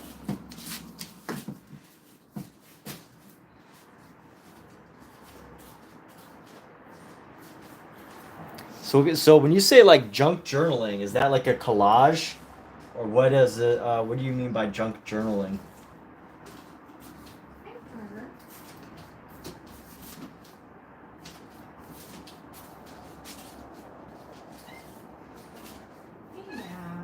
Come here. Come here, pretty girl.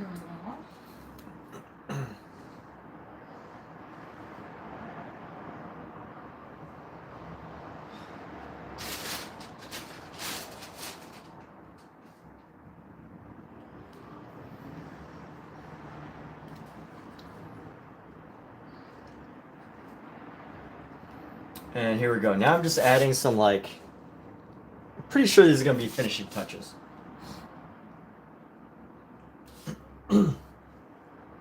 Basically just going in to add some extra highlights on certain areas.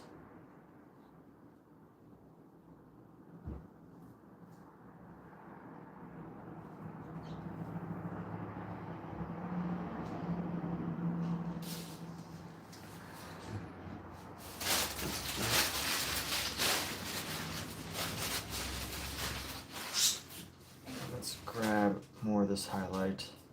And try to put some more into here.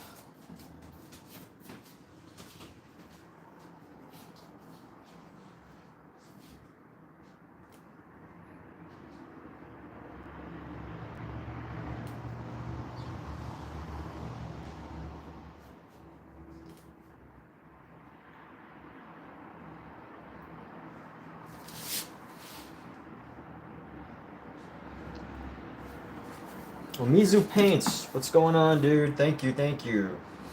Appreciate you. How was your Locomoco?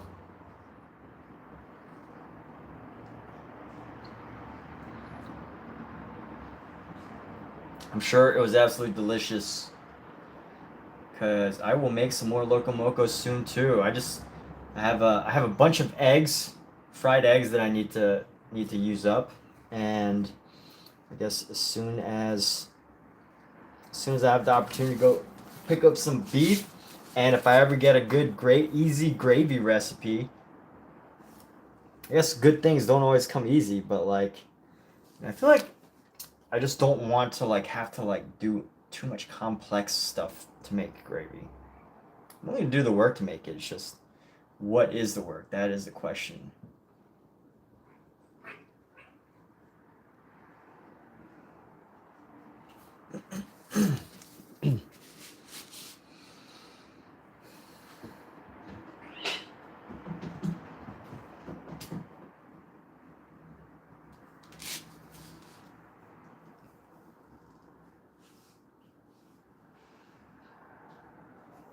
You know, on screen, this dress looks way better than than off screen. So I can be happy with this actually. I just need to tighten up a few more sections.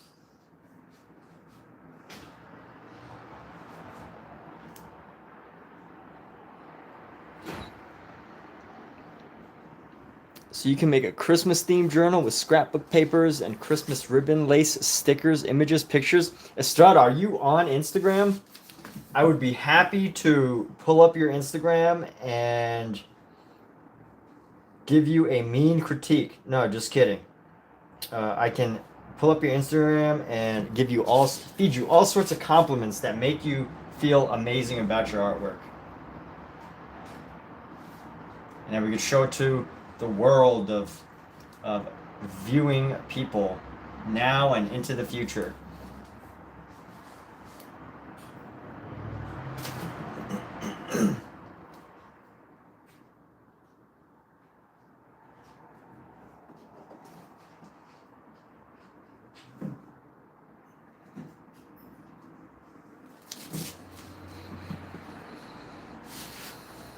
You have an Instagram, but you don't really use it. You mostly post on Facebook. Oh. Do you have like a Facebook art page, or do you only have like a Facebook personal page?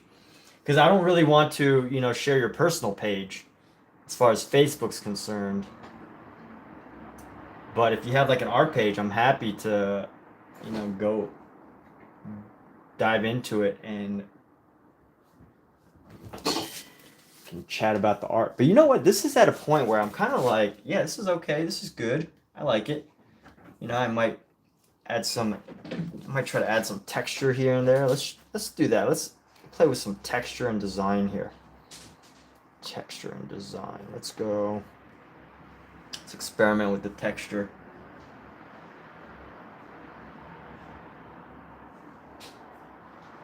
Make it more billowy.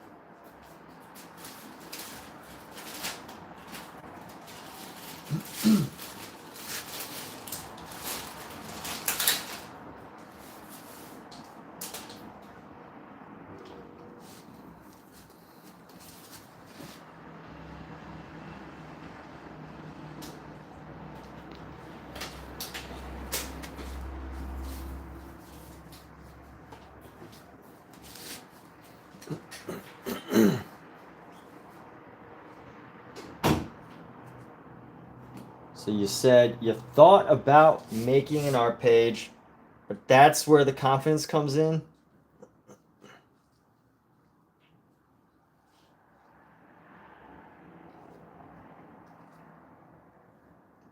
I mean, I guess there's really only two ways to really have confidence, I guess, is to either get really, really, really, really good at something because you've practiced so much that, you're just naturally confident at it, or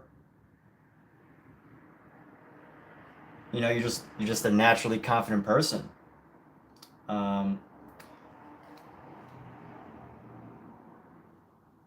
But other than that, I mean, I don't know. Like I work in film and TV, and I work in front of the camera sometimes.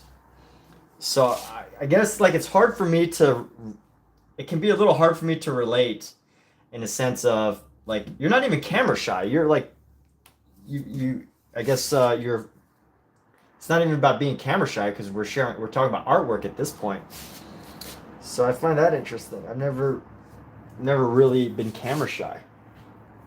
But I guess in that sense, I've also never really been, if you're not camera shy, then you're totally like cool putting your work in front of people.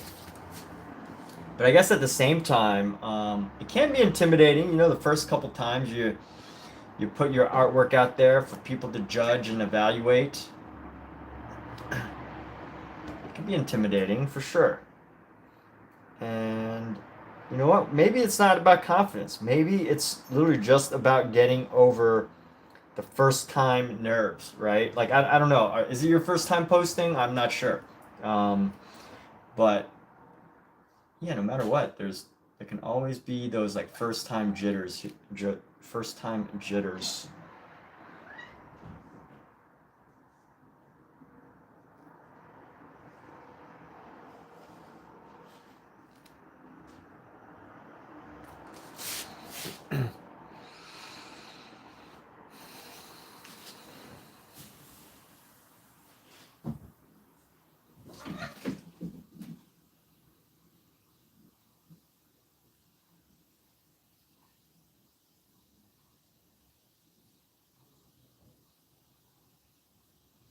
But here's the question. I mean, what's the worst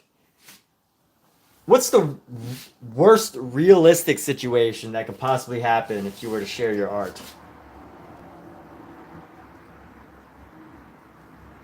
The biggest fear that I see of people posting their artwork, and by the way, you don't have to post artwork. Like, if you don't want to, then you don't have to. Like, you don't ever have to post a piece of your art, right? Like, but I think the modern artist that's also looking to build a business from their art, yes, there's almost like you kind of have to. But if you have no desire to do that, like, do you have a desire to be a professional artist? Like, that's the other question, right? Like, if you're just hanging out, that's cool too. So I guess we only got into this conversation because I was curious to see your work, but it's cool if you don't feel comfortable sharing it. You know what? You don't have to share it, so that's fine too. But anyway, I am pretty much gonna call it quits, or not quits, but done on this figure here. We're gonna move on to something else, to the next big and exciting idea. Actually, I feel like I need some more highlights.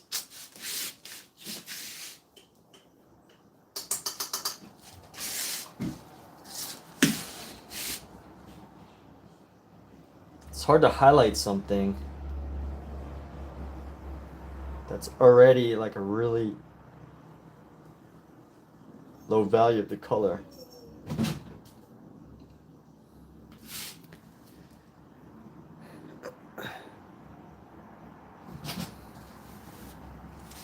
So you think maybe you're not ready to have your artwork judged, but yet. So do you feel like there's a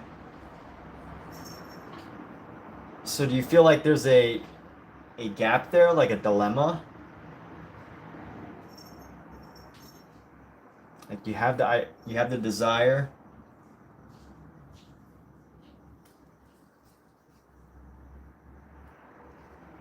and it's okay to admit you have fear.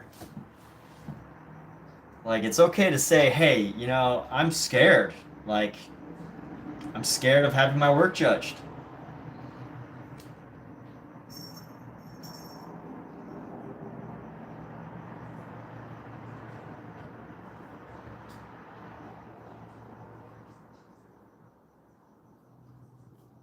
And now I think I'm starting to overwork this piece.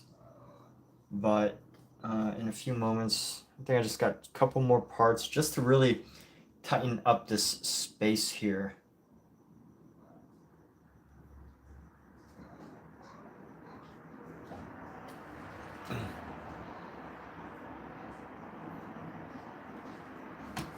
Yeah, here we go. This looks more interesting on camera than it does from a distance. I'll say that much.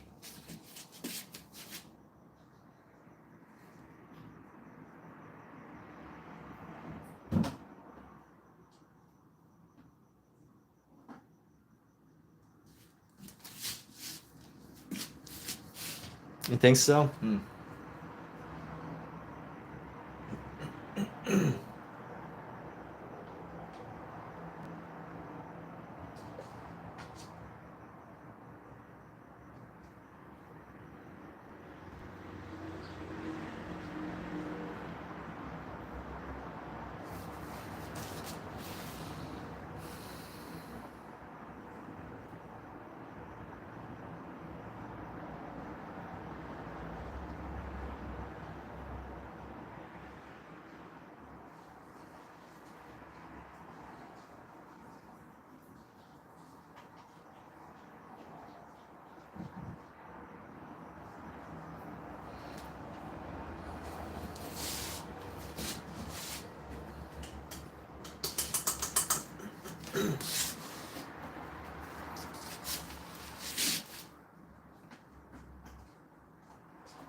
I mean, is that something you're also like working on too? Yeah, you could message my Facebook art page if you want, for sure. But is that something you're also like working on personally? Like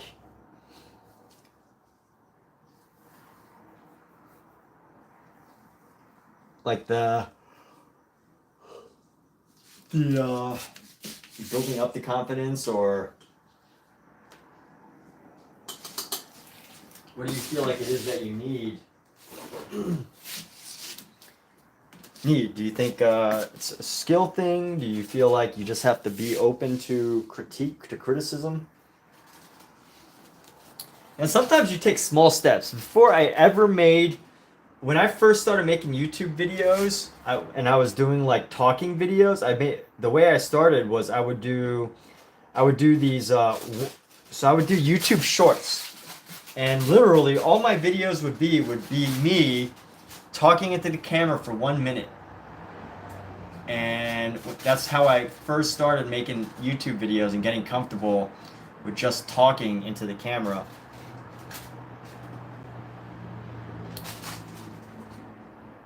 And sometimes I would 5, 10, 30 times. I would literally try to repeat the same exact thing 30 times until I felt like it was right. And, you know, at some point I realized, like, honestly, all those corrections, the things that I felt that weren't good, were really not that big of a deal. Like, you know, people really didn't care that much. And you know, when I finally realized, oh, like, hey, you know, I spent so much time on this, people don't really care that much. That's when I realized, like, hey, you know, it's probably not a big deal if you post stuff. You know, it should be okay. You'll be okay. You'll live through it. And I think some people feel pressured, like they get upset when people don't care. But honestly, I feel like it's kind of a freeing thing. Like, you know, obviously you want people that can potentially buy your paintings one day to care, but I think as far as making content goes, specifically like making videos, making content, talking into the camera, which also I think contributes to me being totally comfortable sharing my artwork. You know, I feel like that concept itself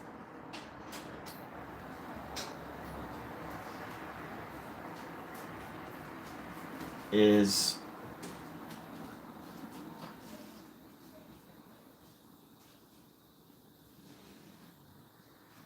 helpful to experience. And you know, it's okay if people don't care about your artwork or whatever.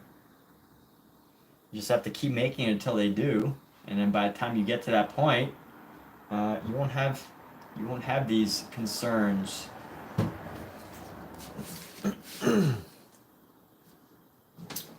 So anyway, here we go.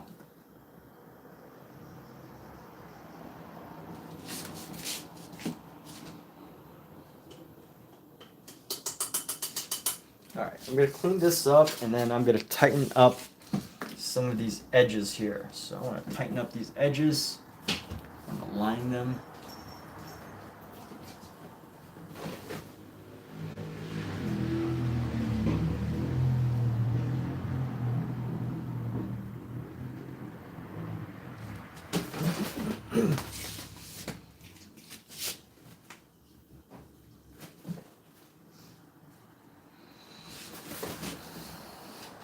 So you're trying to work on being confident, accepting your own artwork, and seeing how you like it, and telling yourself that it's okay to accept that you need to practice more. Yeah.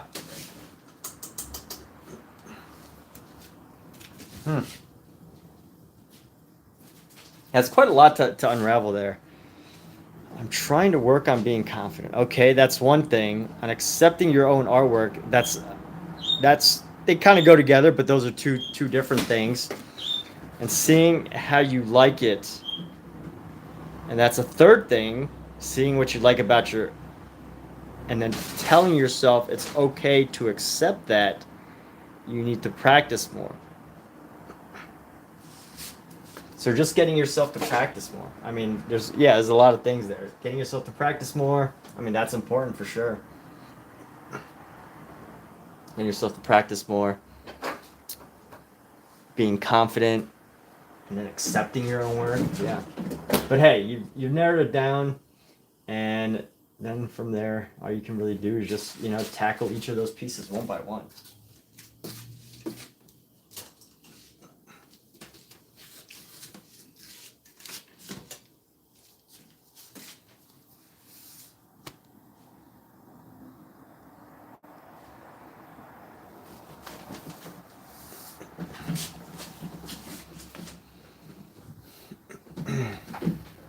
Well, good. You have your goals set. That's fantastic.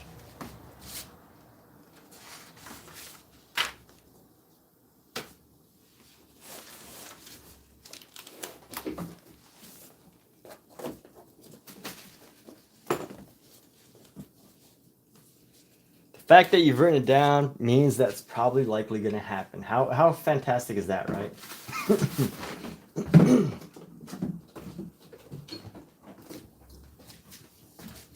These kittens are cuckoo. So let's grab a brush here and we're going to sketch out the next part of our painting.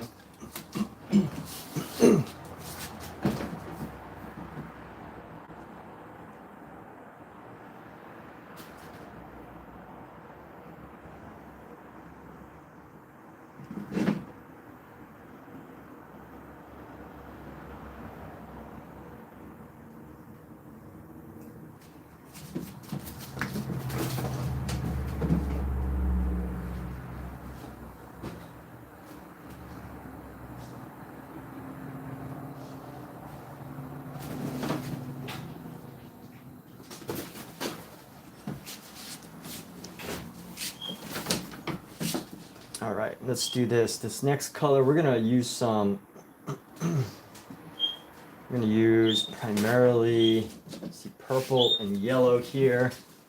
What would go good with a purple?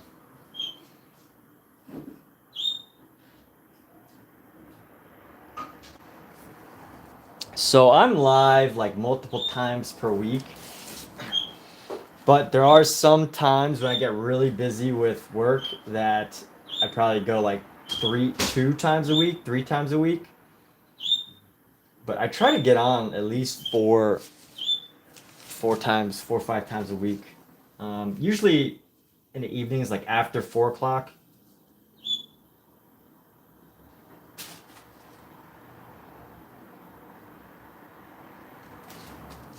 But you know what? Now you just made me think of this idea of you know, what if you let the driving force of inspiring people guide you rather than, you know, the idea of your art? If that makes sense, like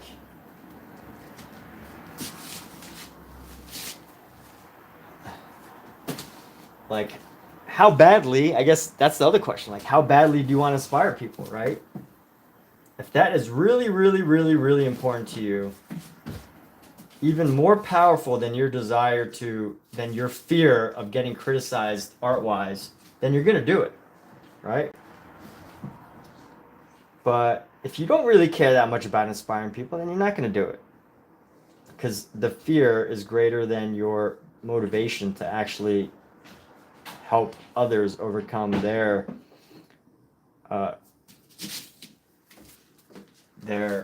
personal challenges. So anyway, we're gonna go here and we're gonna start with this body part here. Actually, let's go like this. This is the important part of this piece, the buttocks.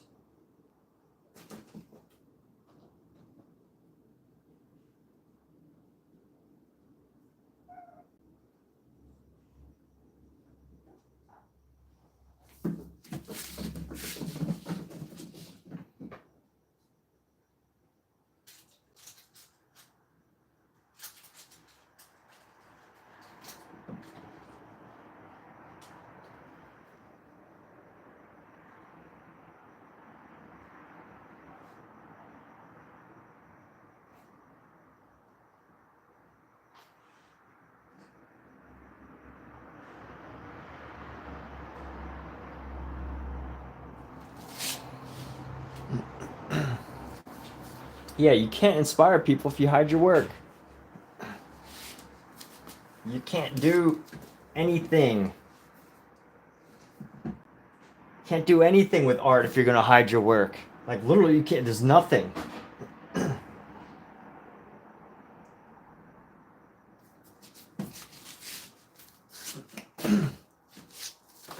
By the way, I don't know if I said this to you, but I did write this book called "Don't Be Selfish. Share Your Art with the World."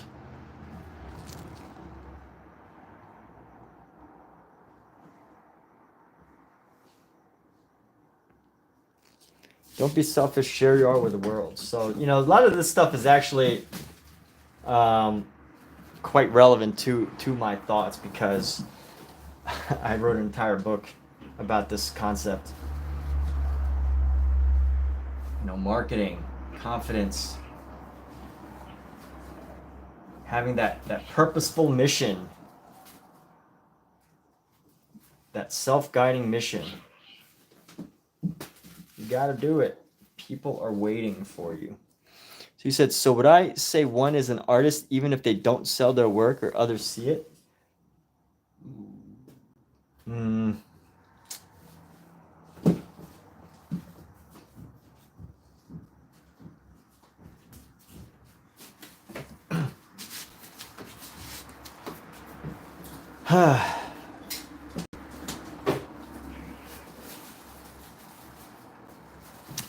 So, you know, I think the philosophical answer to that question is yes.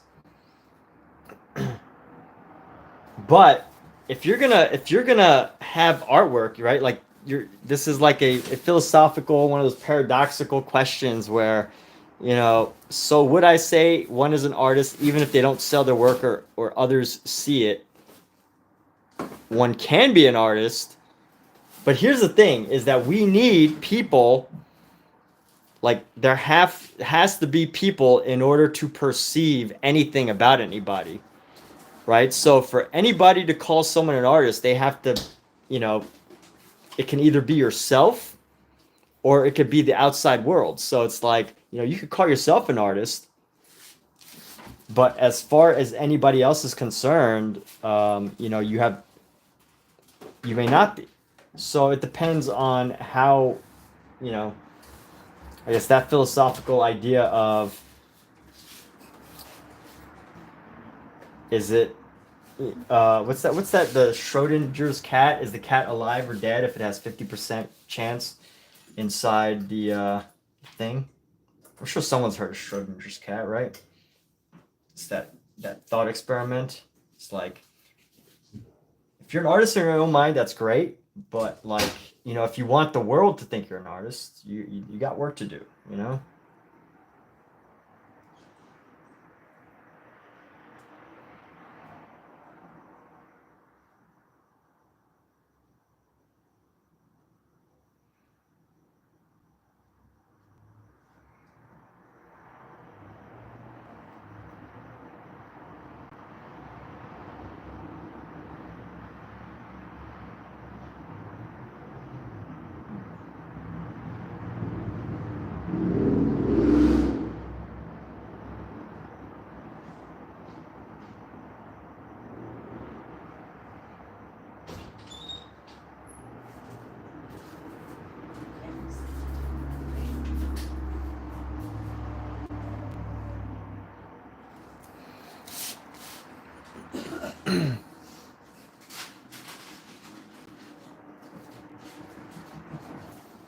I mean, you could be a hobby artist. That's the thing. Like, you know, there's hobby artists. There's working artists. There's artists that have dedicated their entire lives, like literally their entire lives, and committed themselves to being artists. And then there's artists who don't do that. There's hobby artists. There's all sorts of different artists. There's artists who are business people who should have been artists, who wanted to be artists, but they just couldn't get themselves to be. So, but that again, I think that's the, if we get philosophical here, which I love to get philosophical, which You know, a lot of my streamers or people that come join me in these live streams, they join me in these conversations. But I think the real answer is there. Like, yes, can you be an artist if you don't sell work and you no one ever sees it? Yeah. Now, again, the only way that's possible is if you believe yourself to be an artist, which is perfectly fine. That's all you need is yourself, right? But if you want to be, you know, if you need other people to, if you know, we live in a society, right? Society is built up from people interacting with people. You know, we're not monks living in some sort of temple somewhere. Like, we need people, and yeah, if people perceive us as artists, then, you know, it depends. Do we want people to care that we're an artist? I don't know. So that's my answer. I haven't really developed an exact, precise answer there for you, but I think you kind of get the idea of what I'm saying. And if you need more clarification, I can try to clarify, but I can't promise that I will have a concise idea, except for the fact that, you know, what you believe to be true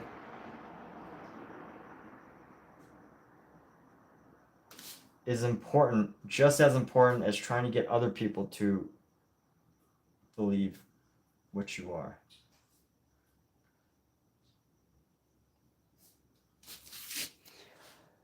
So you follow a few females who do art on YouTube, and two say you're an artist no matter what, and another says us artists who sell, and if it's your hobby, draw and paint.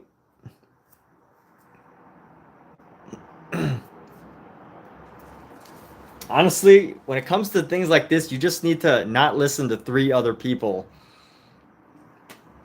or pick one person to listen to and pick one choice and then totally ignore the other choice and never look back again.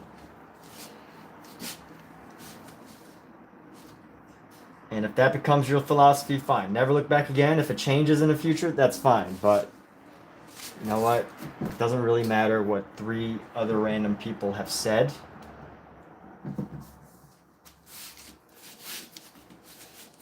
That's like, this is one of those situations. You just gotta like be like, this is what I believe. Because again, like, art's subjective. It's not like engineering, you know? It's not like engineering where, like, if you make a mathematical mistake on a bridge, people are gonna die. You know, this is not engineering. This is not rocket science. This is not surgery. Go away, kitty. This is not, you know, financial accounting where the IRS will, like, you know, get on you for accounting wrong. Like, this is art. It's totally subjective. Kitty, why must you be here? Why must she be here?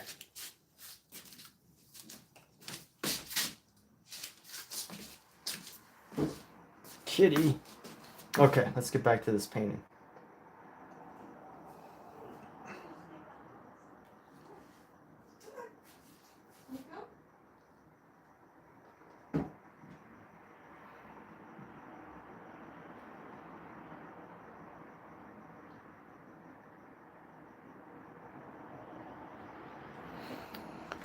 Marie, cute cat. Thank you. Marie, yeah, thank you. So, yes, that was my cat. She likes to get in front of all the stuff that I'm working on, which can be quite a nuisance sometimes, especially when she gets on my paints. She likes to get into my paint kits, which is not that great of a thing, but wherever this length is, I need to go about that length and a little bit longer, so about that length and a little bit longer.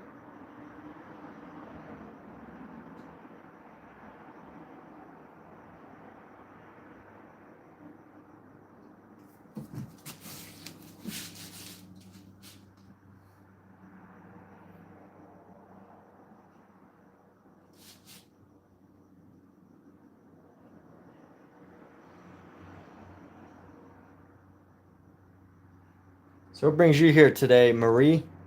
Hey, I'm doing fantastic. So Marie, here's a question for you. You don't have to be an expert to answer. If if you if you if nobody ever sees your artwork and you never sell artwork, do you consider yourself an artist? Or can you call yourself an artist? Or I don't know. What was the question? What was the exact phrasing of the question?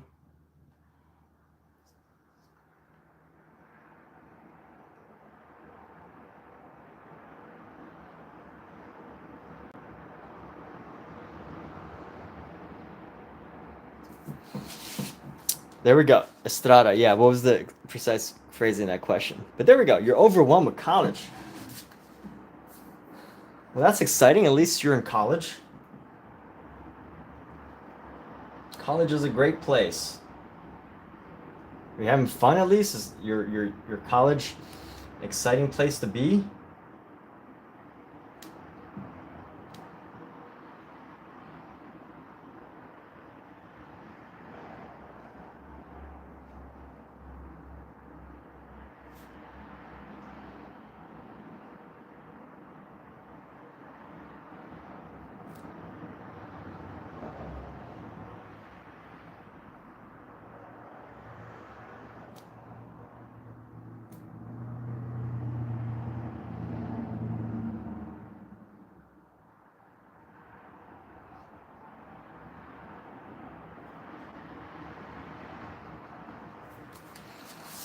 Something like that. Studying graphics. Let's say I'm an artist, even if you don't sell your artwork or anyone sees it. Something like that. You're studying graphics, not cool. That's a good one. Well, there you go. See, look at that. Look at that confidence, Estrada. Look at that confidence in Marie. She's like, I don't care if anybody sees it. I'm an artist.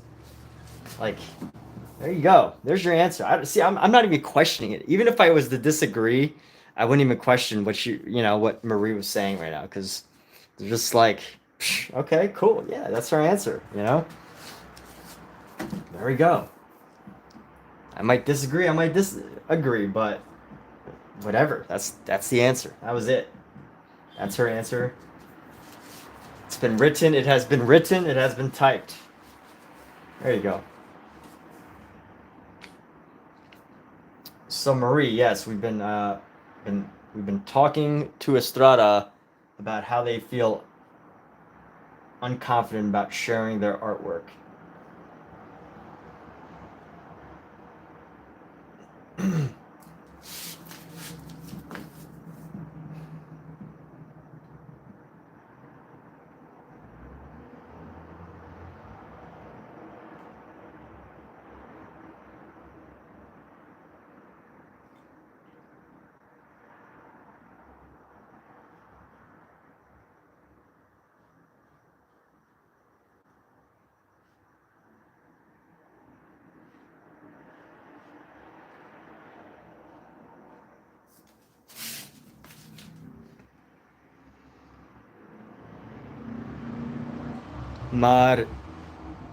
Mar'i.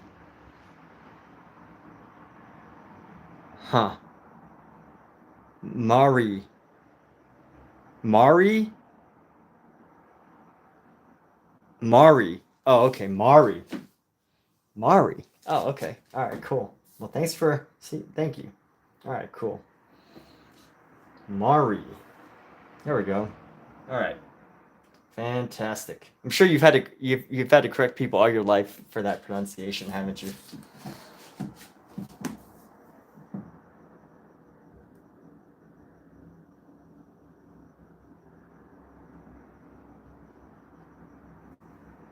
Sometimes. All right. Well, that's cool. Sometimes throughout your life. Many times throughout your life.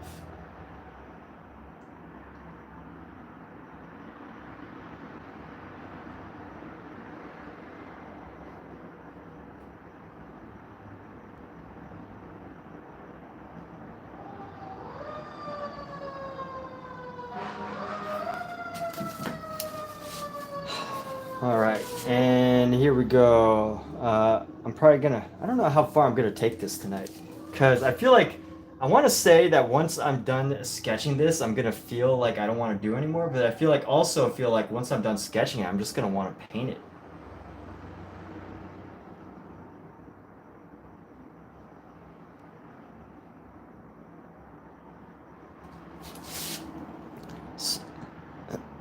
Alexa, what time is it? It's 8:45 p.m. It is 8:45 p.m. for me here. Let me think. So this is gonna come that way. So that's gonna come that way. That's gonna go across.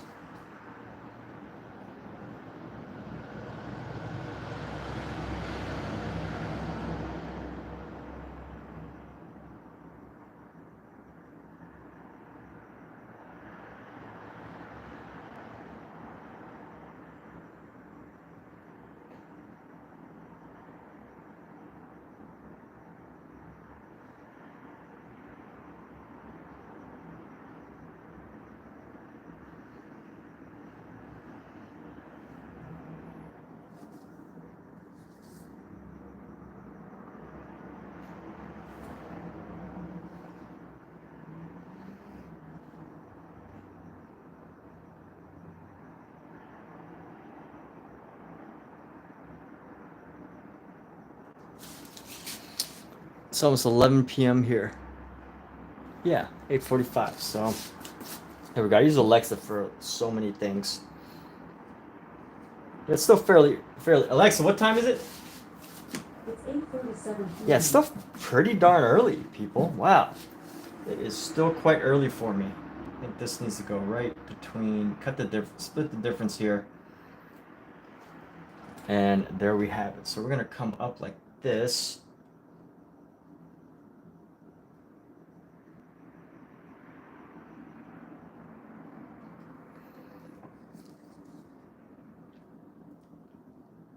Mari's got the. I like. Oh, what did I do? Whoops.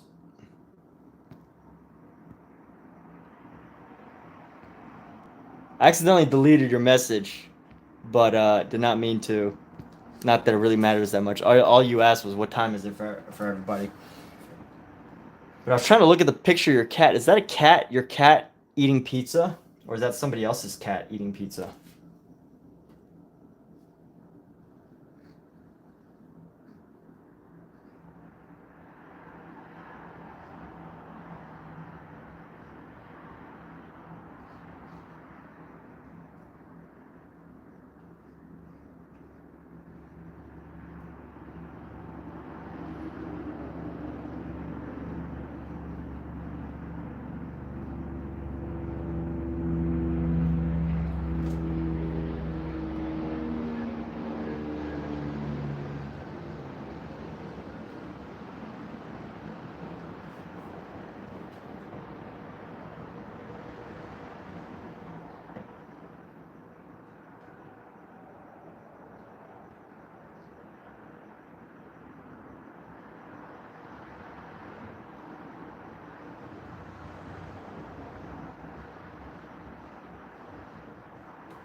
Had to give it away. Really nice. Yes, I'm fostering. We're fostering cats here. Fern, you hiding your face?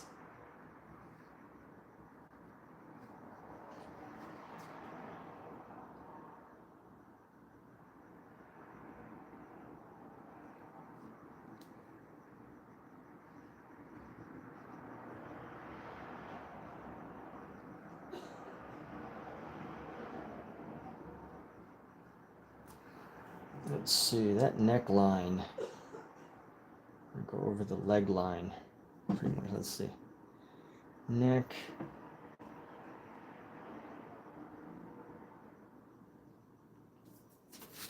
That goes straight down the back, which means in the middle of the shoulder. Yeah, that's about right. Oh, that's not good.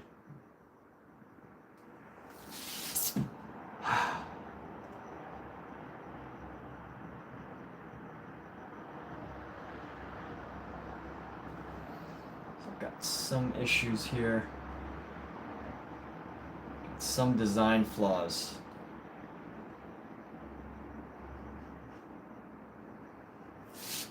And this bottom of the neck here.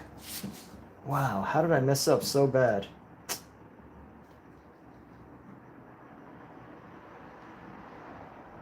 Maybe because this went in too far. Well, anyway. Let's see, how can we recover from some of these errors? We're just gonna do it. You know, you just gotta recover, that's it. So we're gonna bring this up right here.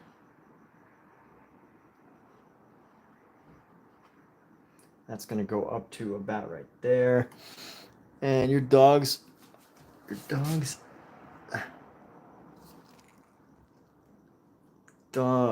nice, amazing. I have 2 foster kittens. Oh yeah, our foster kittens are both like 3 months old, 4 months old, basically. I think. I want to say they're like 3 or 4 months old. I'm not sure exactly, but something like that.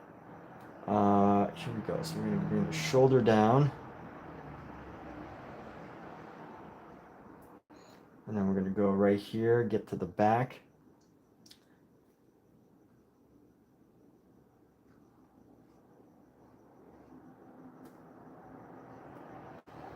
And then it's gonna come down right around to the bottom of the shoulder like that.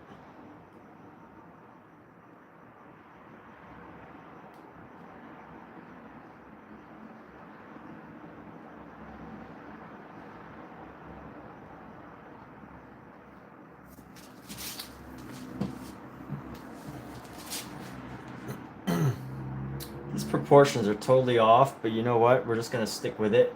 Just gonna stick with it, and we're gonna go just keep making it.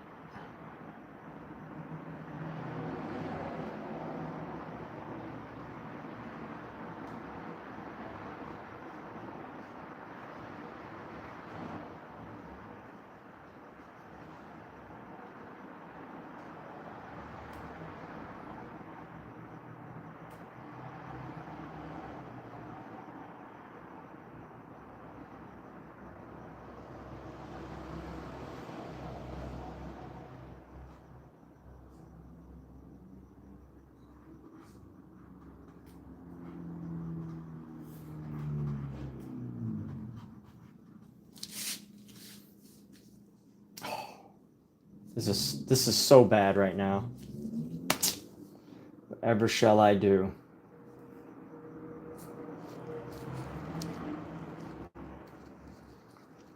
All right, you know what? In times like these, I pretty much just have to like brute force.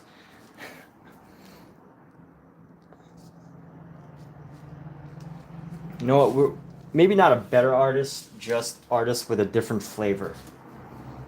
So here we go. I'm pretty much gonna have to like brute force my way into making this look right, because these proportions and this top part of the body is so off. Actually, you know what? I should probably just fix it right now. I should do my best to fix as much of it right now as we can. Fortunately, we sketched it with paint, so like, you know, there's still a lot of room for flexibility here. I think I should go no further than that. You know, pretty much like right above that. That's good, actually.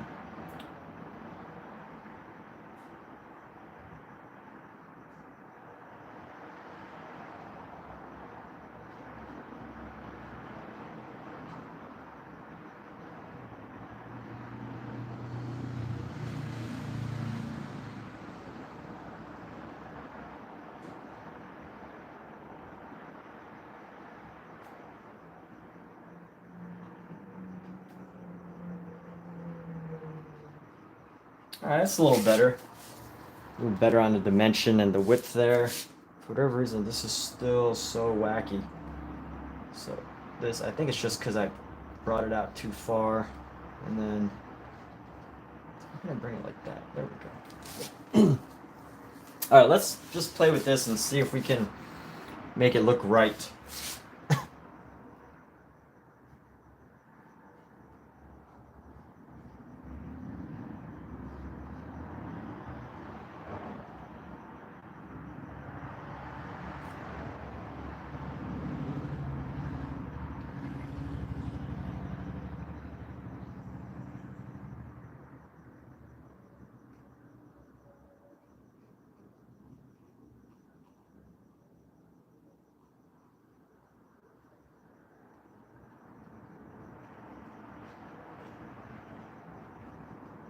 Okay, so it's I think it looks good. How cute? What types of dogs? 10, 11, youngest 3. Norwich Terrier. Oof! Wow! Look at all those dog ages.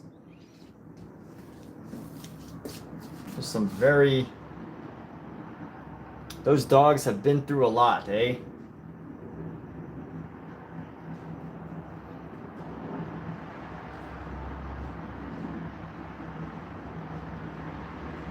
All right, so I'm gonna throw in some shadows here. I'm gonna mix. I'm gonna use a different brush for this.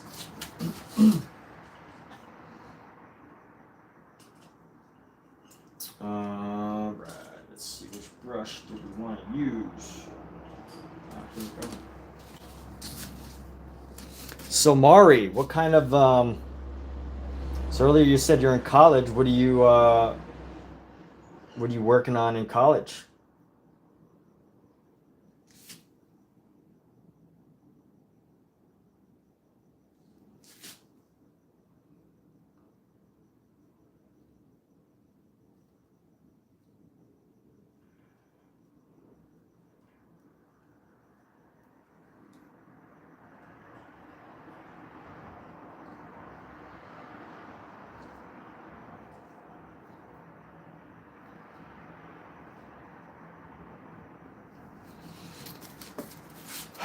Okay, so here we go. We're gonna go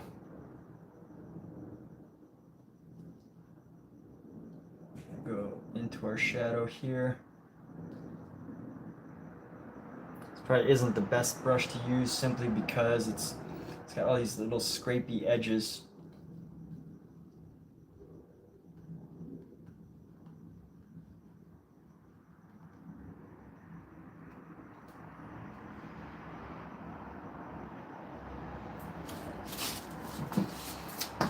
And we're going to try to focus on fixing some of these areas as we go.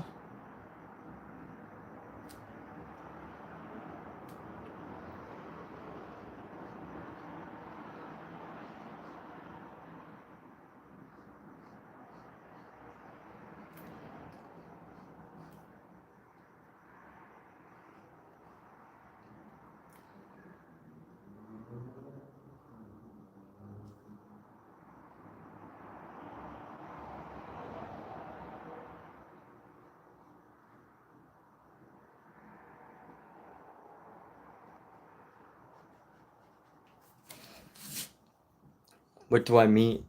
What do I mean?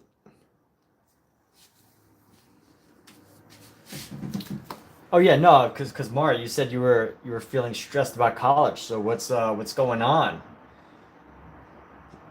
If you feel comfortable talking about it, what's happening?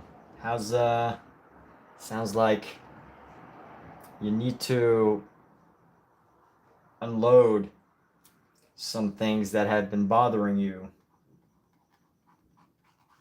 That's what I meant.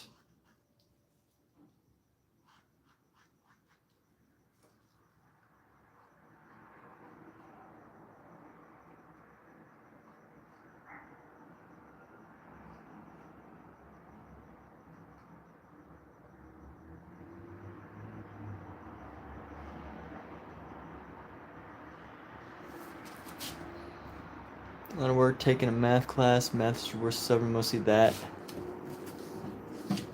Yeah, math will get a lot of people for sure.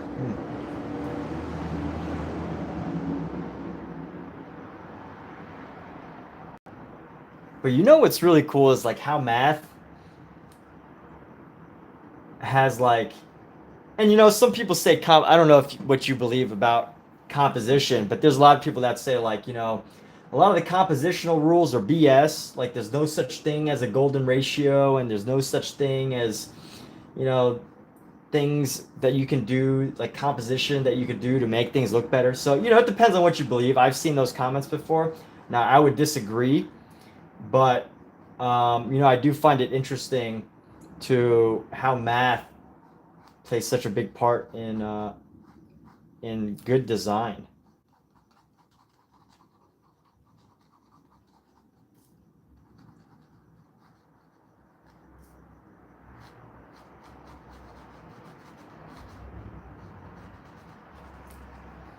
But obviously you might have, you're in design school now, so you might have a totally different perspective on all that. Am I using oil paint or acrylic? I am using oil paint right now. So this is, I work only in oil paint as far as painting goes. I use oil pastel. I use oil pastel. I use oil paint. But yeah, as far as painting goes, I only use oil. Never used acrylic. Not because I'm necessarily opposed to it, just, you know, never. After I started investing in painting, I just like, you know, I just haven't had the chance to, haven't wanted to make the effort to invest in acrylic.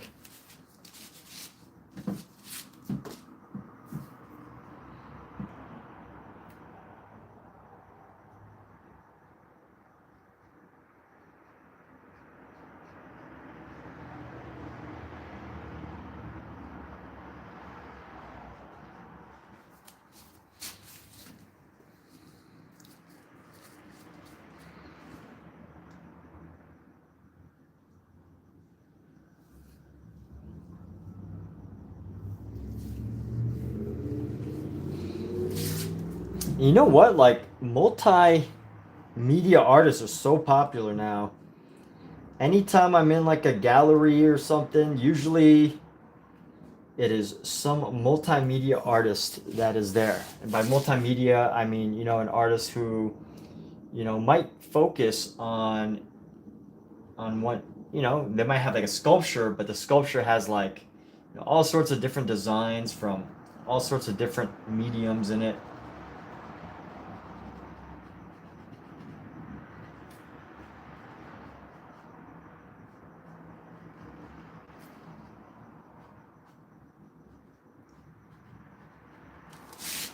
So multimedia is amazing. I just have not explored into multimedia, except for like, you know, I do the oil pastels, but it's separate from what I do paint wise. You know, I draw, but it's separate from what I do painting wise.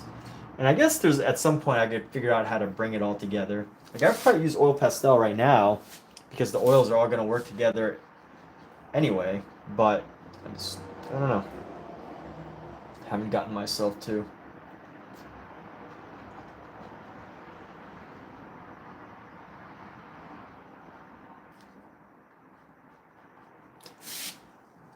So, yeah, Mari's got math. Mari, that's like, I don't know. Are you like? It doesn't sound like you're enjoying it. So this is definitely a good time to just take a break and just chill out and, you know, do other things. I was the worst possible math student. The worst possible math student in college. And I don't want to say anymore because that'll make me seem like a bad influence. But I was a horrible, horrible college math student. The absolute like. Now I wasn't like interrupting and like, you know, doing stuff that was bad, but as far as being a student goes, I was not very good. And it reflected in my math grades. I just couldn't do math. I couldn't do college math. I can do basic math, but once you get into like calculus and all those things, that's when my mind just stopped paying attention altogether.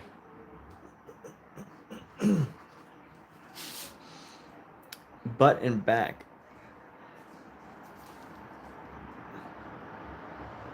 So what I'm doing now, mountains. No, this is not a mountain. This is not a mountain. This is a man.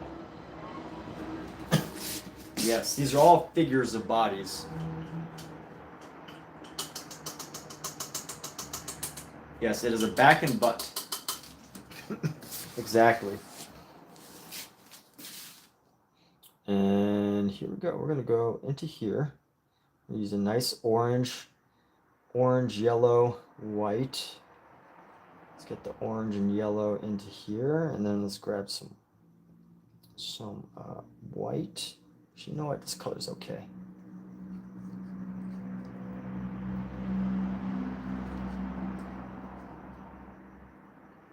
And we're just gonna get into the highlights here. So going into the highlights now.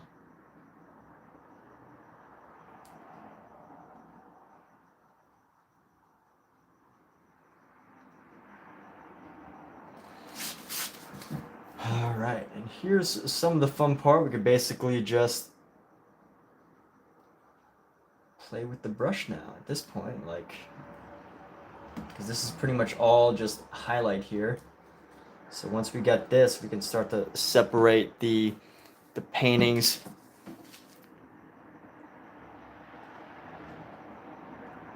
Estrada, oh my goodness. Look at all that amazing multimedia art that you're going to be making. That's incredible. Yeah, you gotta, can't wait till the day that you finally start to share some of your work. The multimedia phenom, Estrada. And here's the thing, like, there's this great book, by the way. There's this great book called The Creative Act. It's by Rick Rubin. He's a known music producer that was known for producing, I think, like Run DMC, Wu-Tang Clan or something. I can't remember all the things. Great music he's contributed to the creation of, and the great groups. But he has this book, and it's called The Creative Act, and it talks about, like, you know, all the different types of creatives. So you're listening to just, you know, we've been talking, and pretty much you've only heard my opinion. But there are some artists that take years to finish what they consider a masterpiece before they ever show it to the world. And then there's some artists that, you know, make masterpiece after masterpiece. And then there's everything in between. And you really just have to kind of find the thing that speaks to you, right? Like, what speaks to you?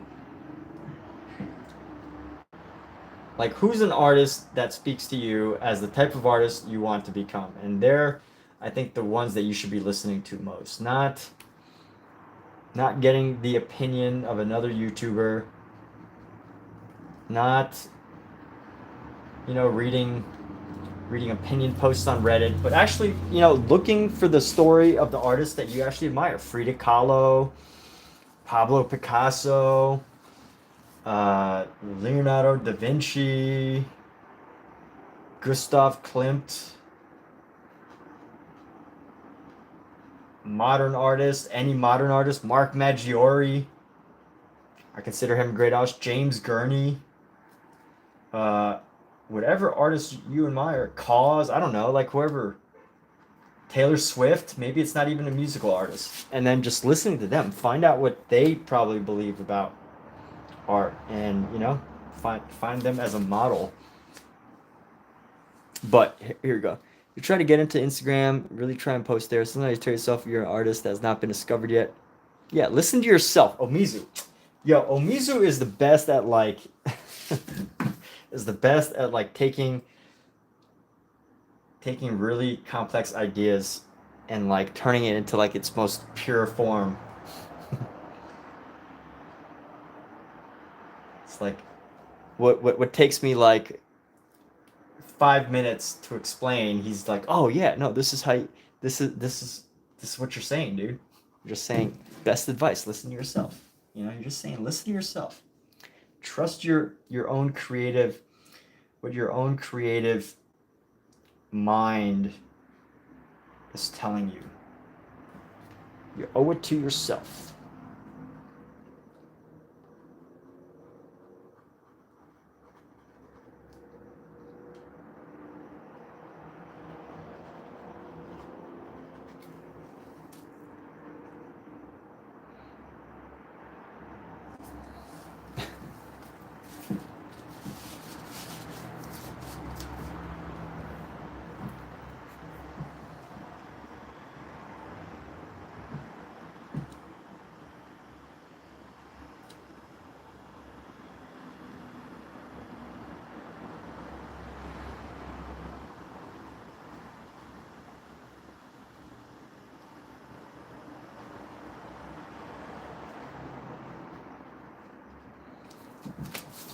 And by the way, Estrada, I don't want to, make you feel more pressure. But once you get over the hump of starting to post stuff, you got to be prepared for the idea that it's probably going to be a very, very, very long time before people actually care. Unless you already have like a following or something that you don't know of, or your work is just like so remarkable, so absolutely stunning and incredible, and you have like an amazing story that you make as like your headline. Um, for a long time, people probably won't care, and that's the second hurdle I think as an artist. Is it's not just, hey, how do I get myself to post stuff? It's how do I get myself to stay consistent with it and overcome the fact that for a very long time, most people probably will not give a single, will not care at all. So, that's another thing to prepare for. Don't mean to scare you off there, but that's the reality. But maybe that should motivate you even more to start posting now because, the best time the best time was yesterday or last year or whatever. I don't know how that quote goes, but if it's something you want to do, again, like Mari, she doesn't care. Like Mari's like, yo, whether I post it or not, I'm an artist. That's all that matters, and that's the bottom line, right? But also at the same time, if social media, you feel like that's going to be an important part of your business as an artist, as you're saying, Mari, like, you got to be prepared for some of the difficulties ahead. But anyway, how long have I been live streaming? Mari, today I've been live streaming for 2 hours and 51 minutes. And how long have I been live streaming in general? I started art live streams last year. Well, a little over a year ago, actually. It's been over a year since I did my first art live stream. But honestly, before that, I had a few live streams where I would actually like read the newspaper or like read books. And those were like kind of spread out between different over a couple years. So I don't really have an answer for that. But speaking of butts, yeah, here we go. I think this body makes sense, right? You could see that it's a body. There's a few areas that need work, but yeah, best time is right now. Oh yeah. The best time to plant the tree was 10 years ago. The second best time is right now. I think that's how the quote goes.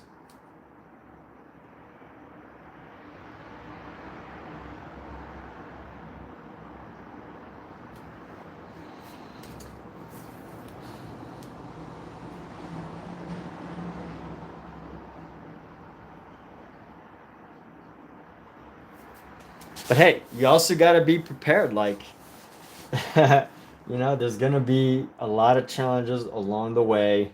Just remember that. I don't know how old you are. You don't need to say. You can maintain privacy and everything. But, you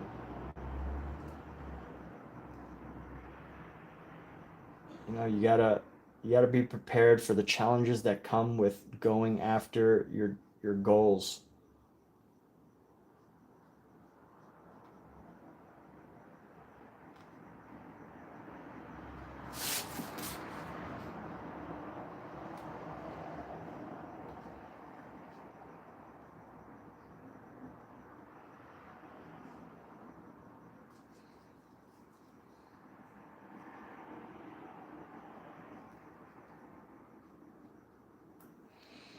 So, best time is right now. Oh, 30. Hey, that's cool. Well, hey, keep going after it. You just got to keep at it.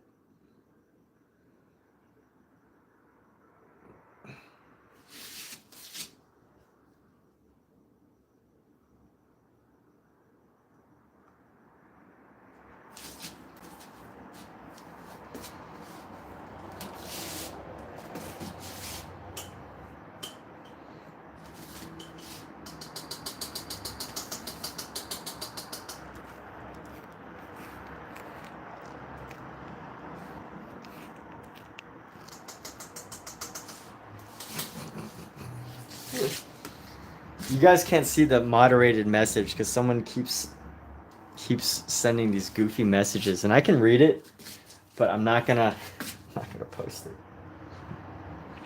because it's been moderated. I don't really have a strict moderation policy, but I feel like if I have to make the extra effort to unmoderate it, I'm not going to. It's not that offensive, but I just.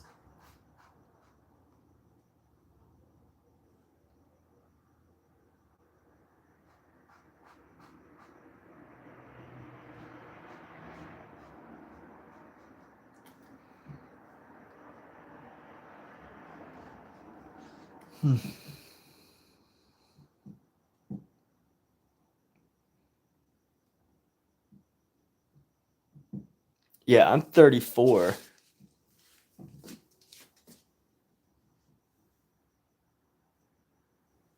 I'm 34, but I've only been working. I have a couple mods, but I don't think they're here right now. I have like a few different mods. Various people who have chosen to become moderators here.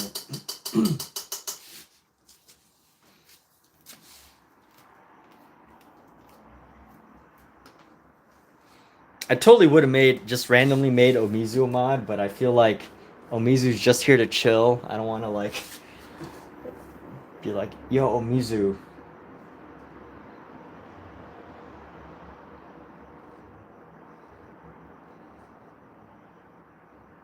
But it's funny though. I find it funny that people actually pop in here and they're like, I have, people that have watched my streams before, they'll just pop in and be like, after like 2 months of not being here, and they just like, hey, can I be a mod? And I find that hilarious.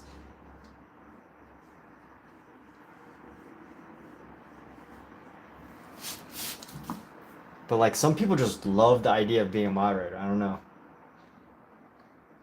If I was watching a live stream, I'd be like, yo, dude, I just want to chill, man. Like I don't want to moderate people. Like I've been invited to become a moderator in different like Facebook groups and like Reddit groups and things like that, but I just can't. I don't know. Not for me. What, I don't look like it? You thought I was in my early 20s. Yeah. Well, check out this eyebrow. This part of my eyebrow right here. I had two earlier, but I washed my face, but this one eyebrow, part of my eyebrow just sticks up. I feel like I was napping on it.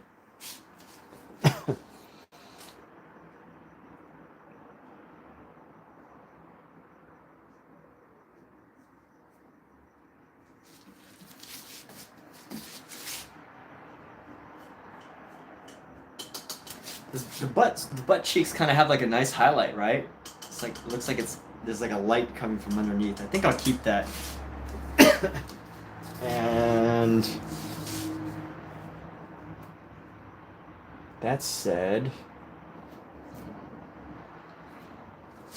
anyway, let's see. I guess that I was in my 20s. If I don't ever ask, they can never say no. We're mod a few channels here on YouTube. You go to them, craft channels. Ah, okay. We've got a professional. I remind you of a graphic design teacher. I guess, yeah. I mean, I could see myself being a graphic design teacher. My concept artist teacher kind of reminded me of me.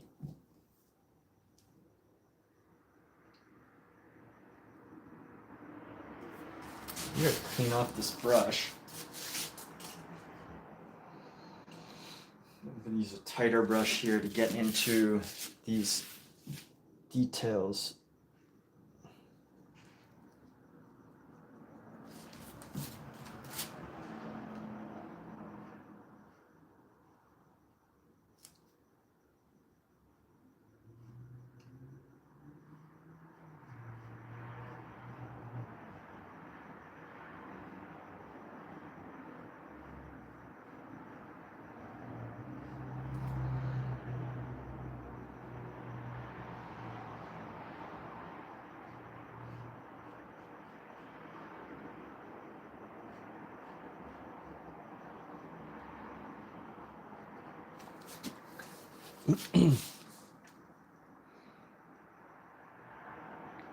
All right.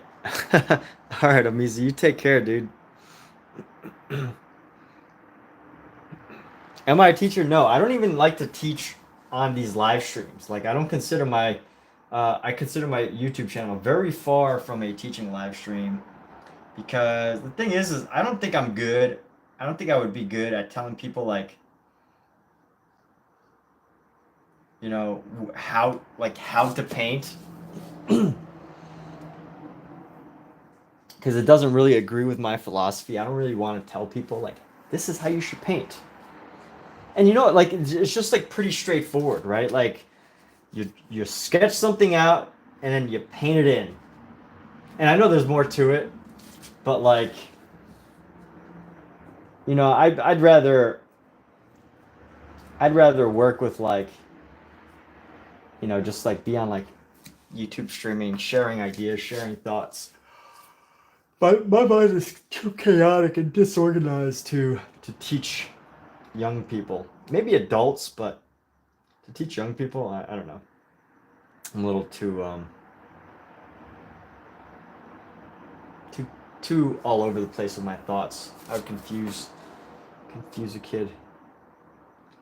But anyway, let's see. All right, so you know what? This is a good physique here. I like where it's at. I might come back to it later, but I feel like I gotta do stuff around it.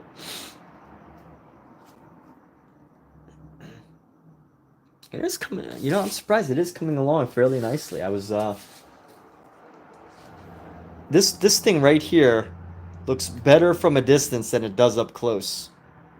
Because if you're looking at it like up close, I could see all the brush marks and they kind of just look like a mess. But when I look at it from a distance on the screen, it kind of has like a nice design, which, you know, lucky for me, streaming on YouTube, I could create the illusion that this is good. But if you look at it up close, you can see all my flaws and my errors and whatever.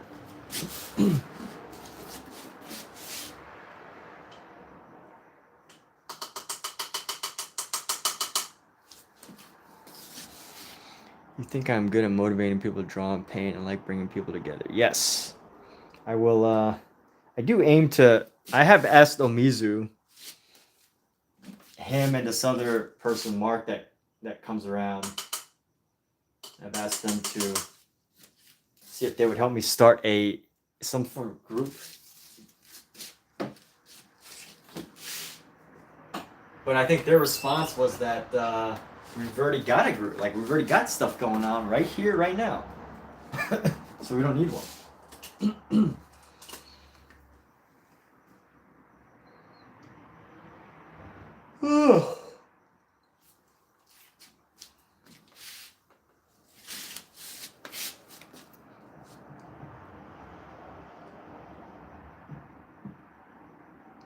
But perhaps I might in the future. Let me see what I'm going to do here, though. I am going to say we got orange here. We did a red and blue here. Purple and orange. And then now if I'm going to do another sketch. I'm going to do another sketch.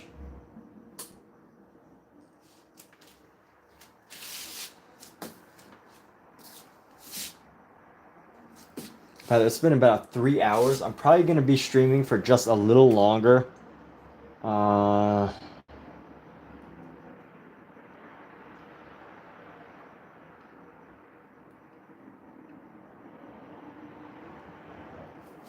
Not too much longer.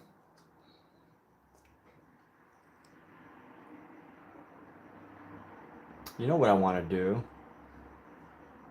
Well, you don't actually know because I haven't said it yet. You probably can't read minds. But what I want to do right now is want to create like this effect of making this doubled. So I'm trying to think about how I'm going to separate this next section of a person. Like this guy's gonna be closer to us, and then there's one more guy in the foreground. And I might just go with like a Let's make a blue figure. How about that? Let's make a blue figure. Mari.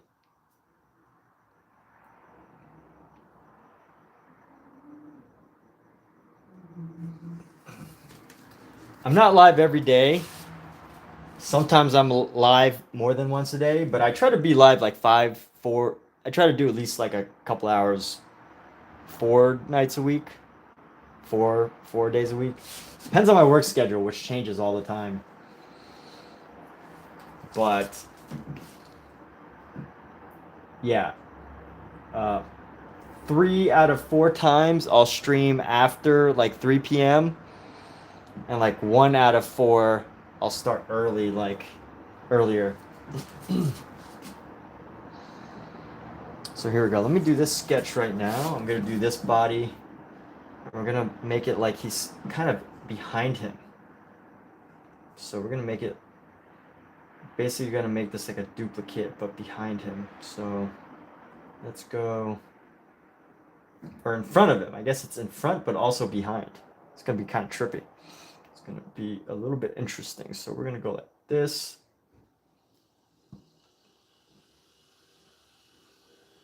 And like that. Let's go.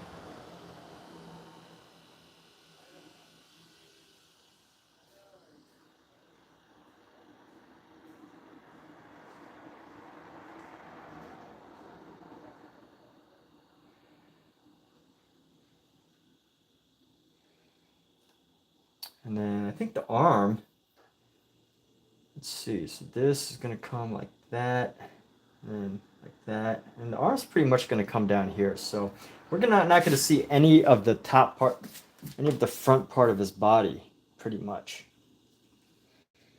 Yeah, we're not gonna see any of the front part of his body,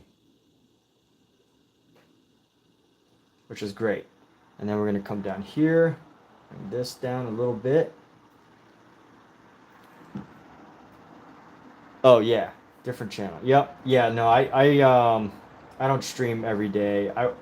Sometimes I do. Like, I have phases. I have sometimes when I have I know my work schedule and I'm able to carve out the extra time to just stream every single day and plan it out. But the majority of time, I still, I haven't reached the point in my YouTube career where I can just be like, yeah, hey, I stream every single day because I can.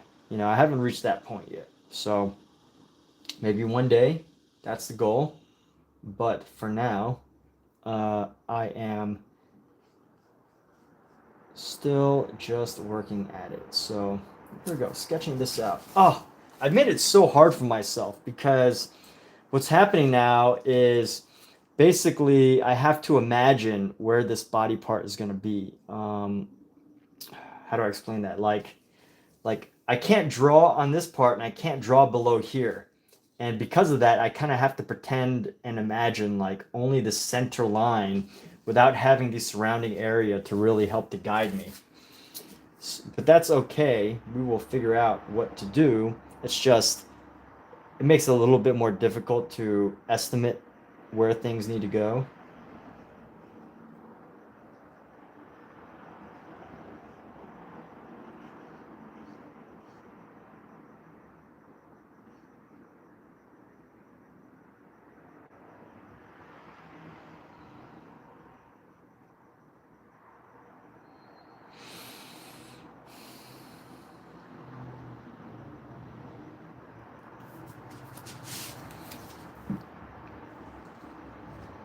But yeah, I definitely look forward to seeing the rest of you back, at Strata.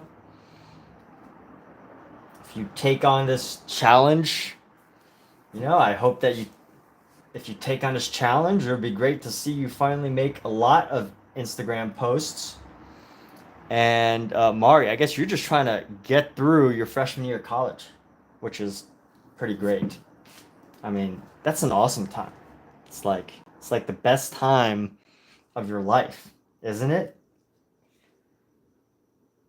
It's funny. I didn't really stress in college until my senior year because I was just having such a blast. College is such an amazing experience if you can make it that way. And you know what? I get it. It's not the same experience for everybody. But if you can make it so,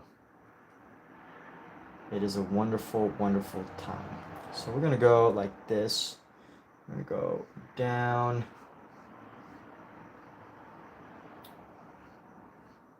Down and around.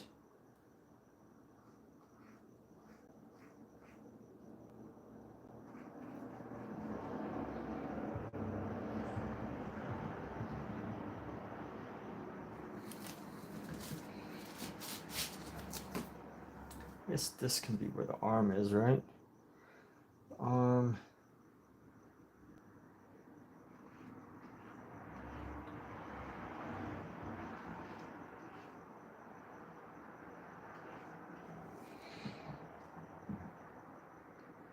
Yes, you hope so. Well, if you want to take that challenge, cool. If not, that's cool too. So I get like a lot of random kids that pop in here. I try to keep my streams to more like adults. But, you know, like kids will find their way into, and when I say kids, I mean anybody under the age of 18.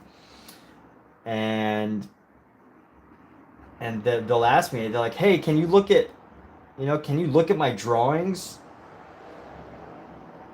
Or can you like, come to my channel and look at my one drawing that I made of a hand?"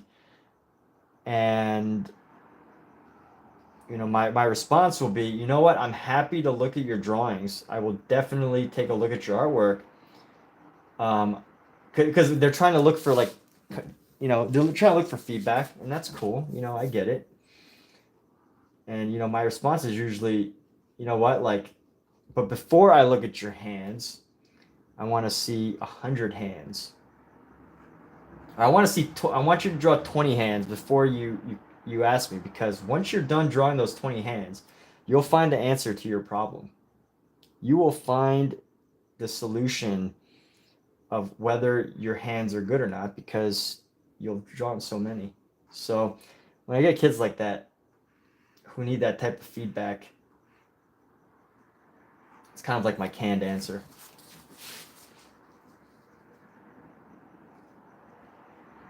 But the reason why I mention that is because like sometimes I issue those challenges, and I'm not saying you're a kid. Obviously, you're a grown adult. But I get ideas from all over of ways to help people with their artwork.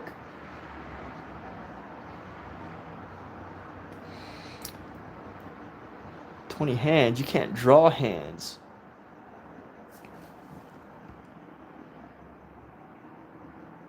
Oh, let's see what happens. Okay, so he says, "Not really. You're taking college online." Oh no.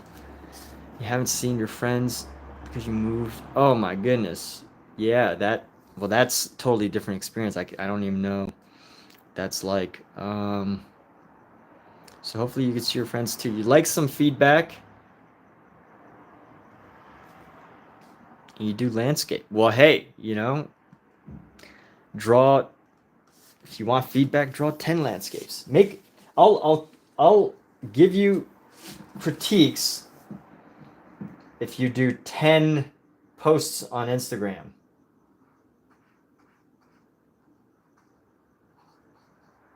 Just for fun.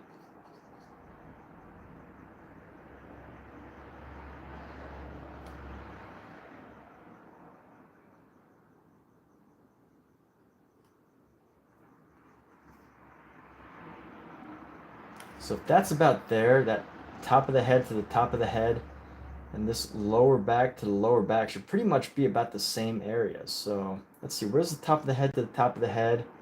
That's like, let me see, top of the head to the top of the head, right there. So if I do this at an angle, right this corner to that corner, should be right about here, yeah. Should pretty much be right here. That's where this edge of the back should go.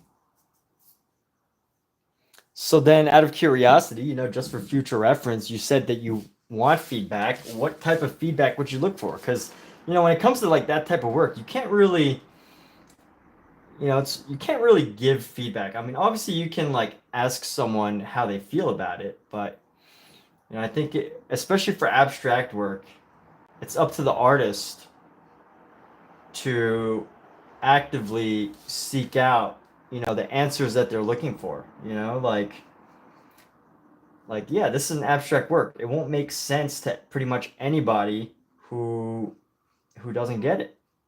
I had a friend the other day, so I made an abstract piece, and I had a friend. He's like, hey man, I like this one, but and I showed him two pieces. So he said, yeah, I like this one, but I have no idea WTF the other one is. And I was just like, that's hilarious. I love that response because he doesn't get it. And then I was like, yeah, but that's when I realized, oh, maybe I should make more of this other piece. It's okay if people don't get it. Again, as we were talking, like, who are you trying to impress? That is the question. And, sometimes it's not really even a person that matters that much to you. You know what I mean? Like,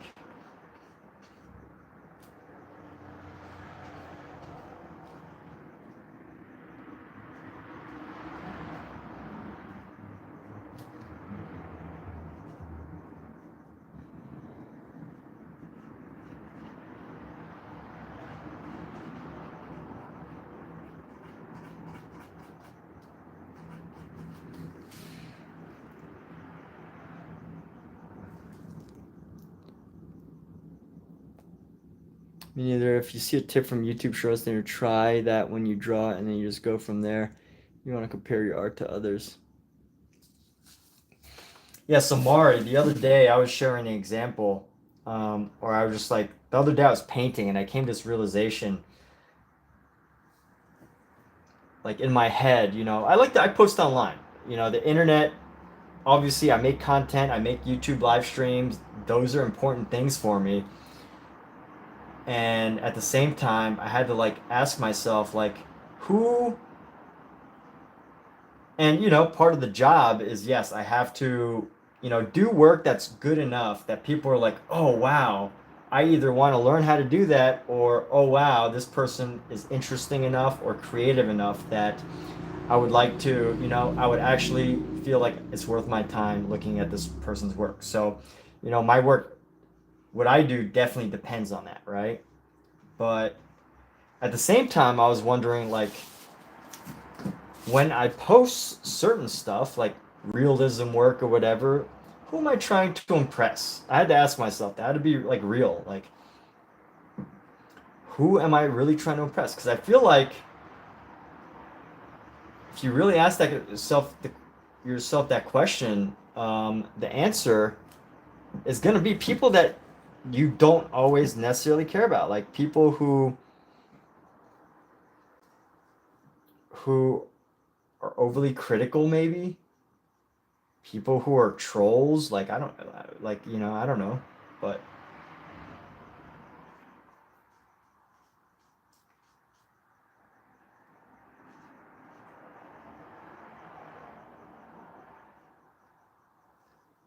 I think I explained it better the other day.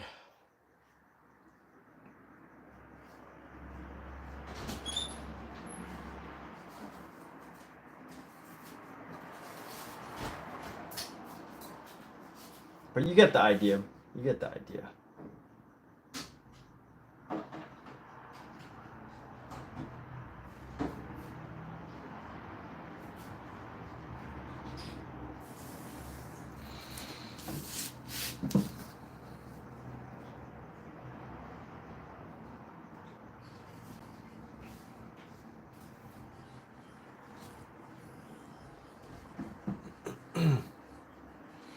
And I definitely think it's important to like care about the work, to get mastery over your work.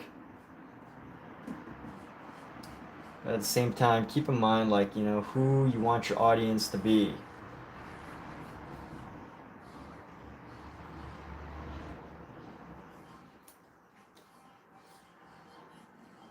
If you could get clear on that answer.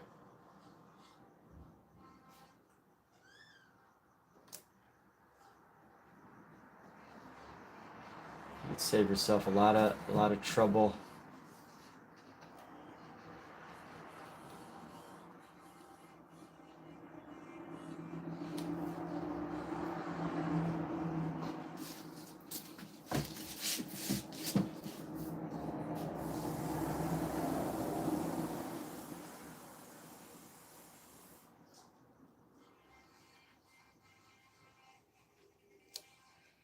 So here we go. This is gonna go like that.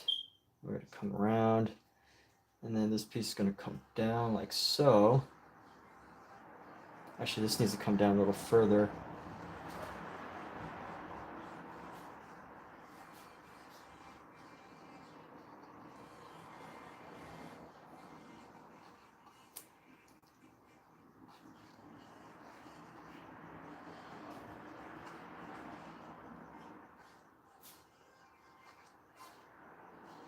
And let's go like that. Okay.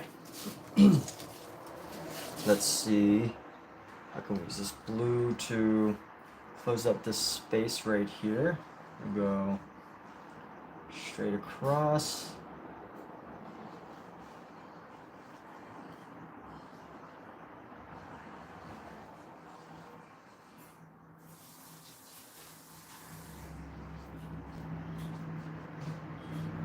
I guess another way of putting it, one of my mentors always said to me, who do you listen to? And that's something my mentors have always said. Like, I guess another better way of putting that is like, you know, using what they said is, who are you listening to?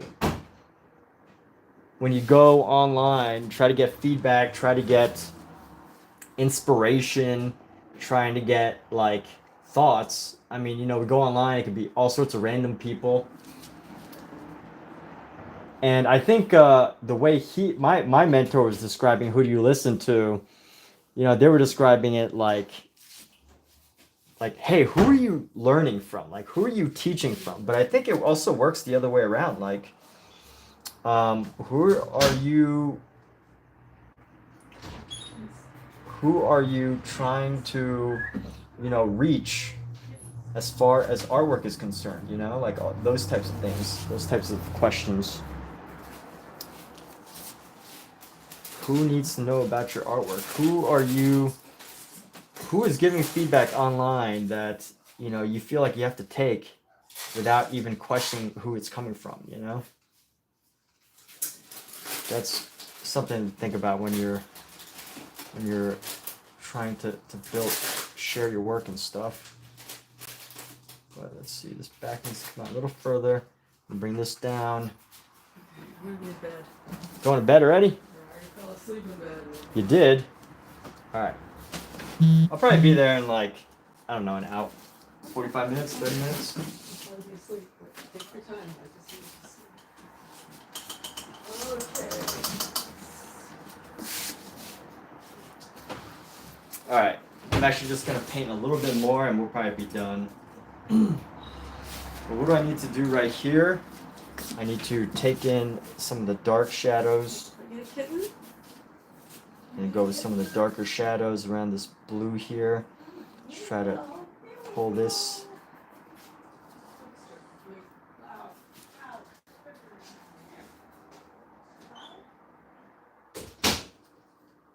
Pull this in here. And we're going to go with the shadows. So use this brush. And we're just going to go sketch this down. Here we go. Bring that down like this back, and then we're just creating this sense of a musculature here. Just the musculature is what we're going for. And then, surprised it's taken so long to get these three pieces.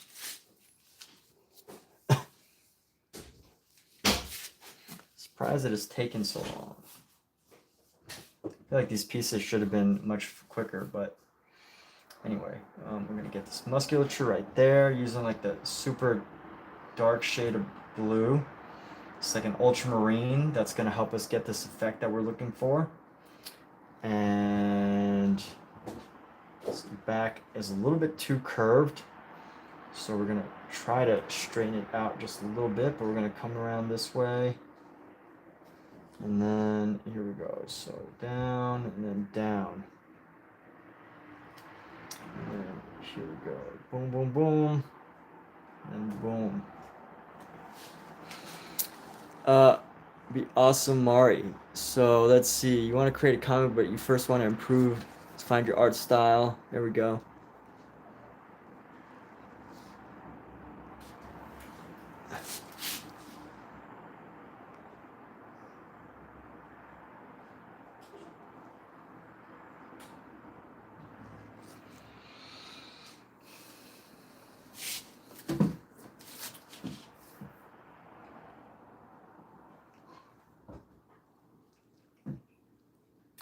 So Mari, when it comes to comic books, like, you know, do you feel you need an art style that's different? Because, like, or what do you mean? Like, what do you feel like, what do you mean by art style?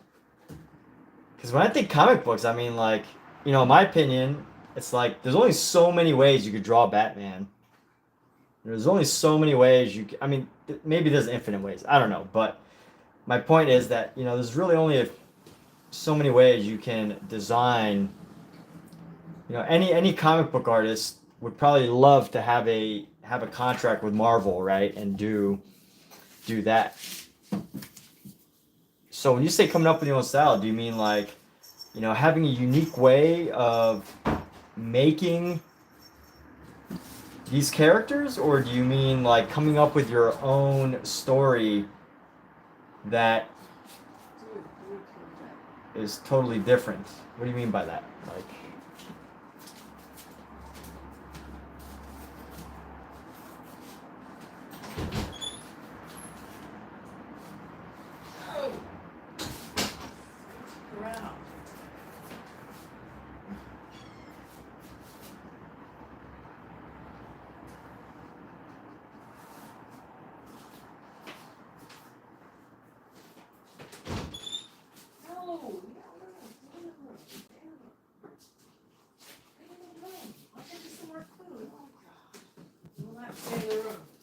they don't want to be in a room.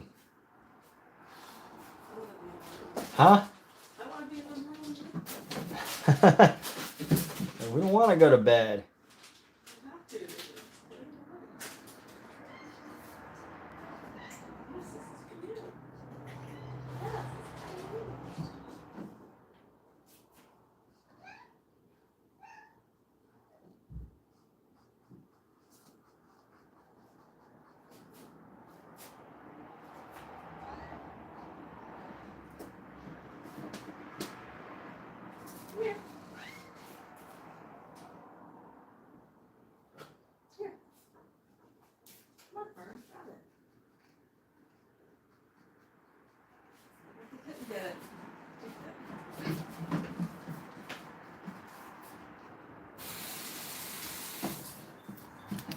All right, let's draw. Did I use a drawing? Maybe that would help. It's like how characters are drawn or how buildings are made.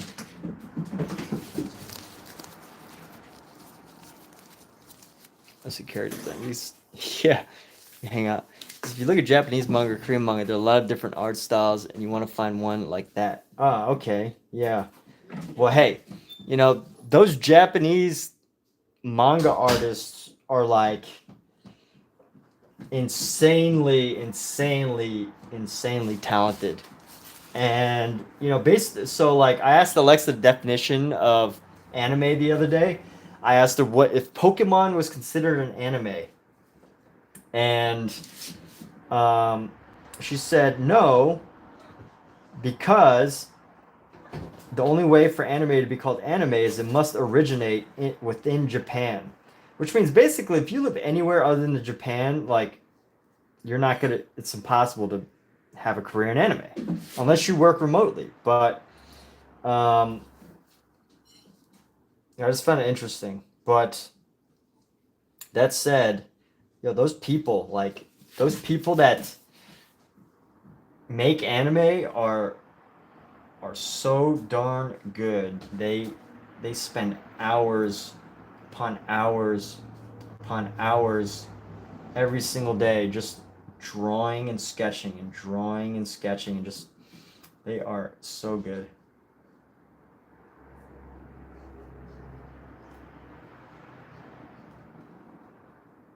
Insanely good. You look at Japanese manga, Korean manhwa, there are a lot of different art styles. And by the way, also that's one of my art mentors. He is a well-known concept artist for video games. He's like a former director or something like that. I don't remember what exactly his credentials were, but you know what he taught me was like, hey, listen, man, if you want to do anime, like you pretty much have no shot unless you go to Japan. And that was pretty much repeated by other teachers. And I don't feel like that was like a, you know, a negative motivation, you know, like trying to motivate me negatively. Like, you know how some people thrive on that? Some people, like, you know, need motivation that feels, you know, like some people need like negative motivation. They need like, you know, someone to scare them, to motivate them. You know what I mean? And I don't feel like he was trying to do that. I feel like he was just. And by the way, I never drew anime. I think he was trying to talk to somebody else. I've never drawn anime, but it's like, yeah, you gotta. Unless you plan to move to Japan. That was the reality from him. I don't know.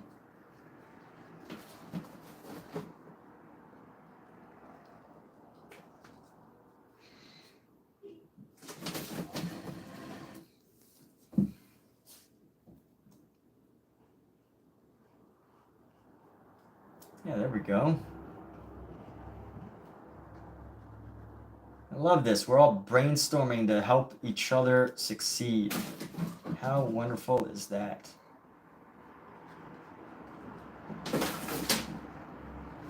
Like, even if you were super entrepreneurial and you came up with your own form of anime, but you're making it in the United States, it's not going to be considered anime. I mean, it could still be considered like in the style of, I guess, but you know, depending on what you really want to do, what you're trying to come up with.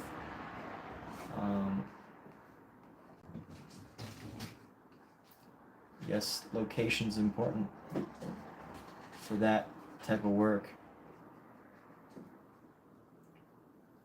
I can tell I'm getting tired because I'm being less precise with some of the areas here. You know, I'm becoming less specific with some of the design, and I could tell that it is impacting the work. So I think I need to take a break here soon enough.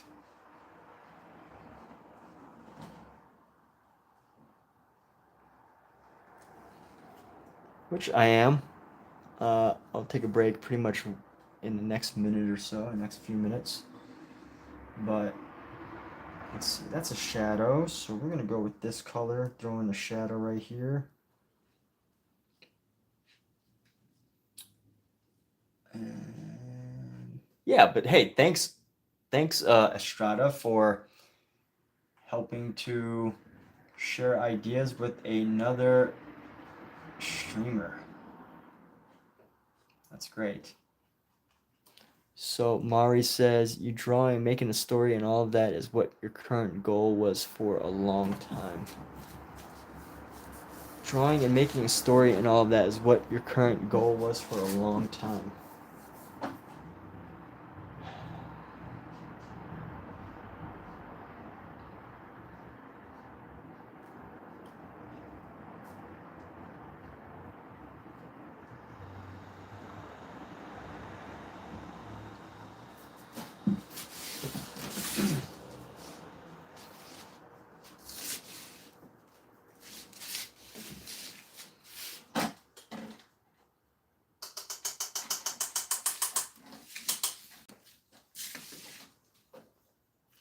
Well, at least you're in graphic design now. Like,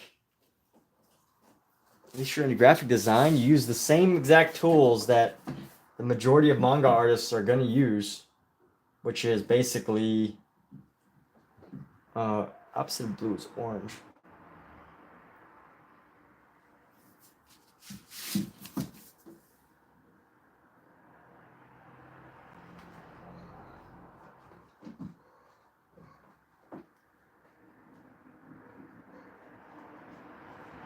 Which is basically what? Photoshop.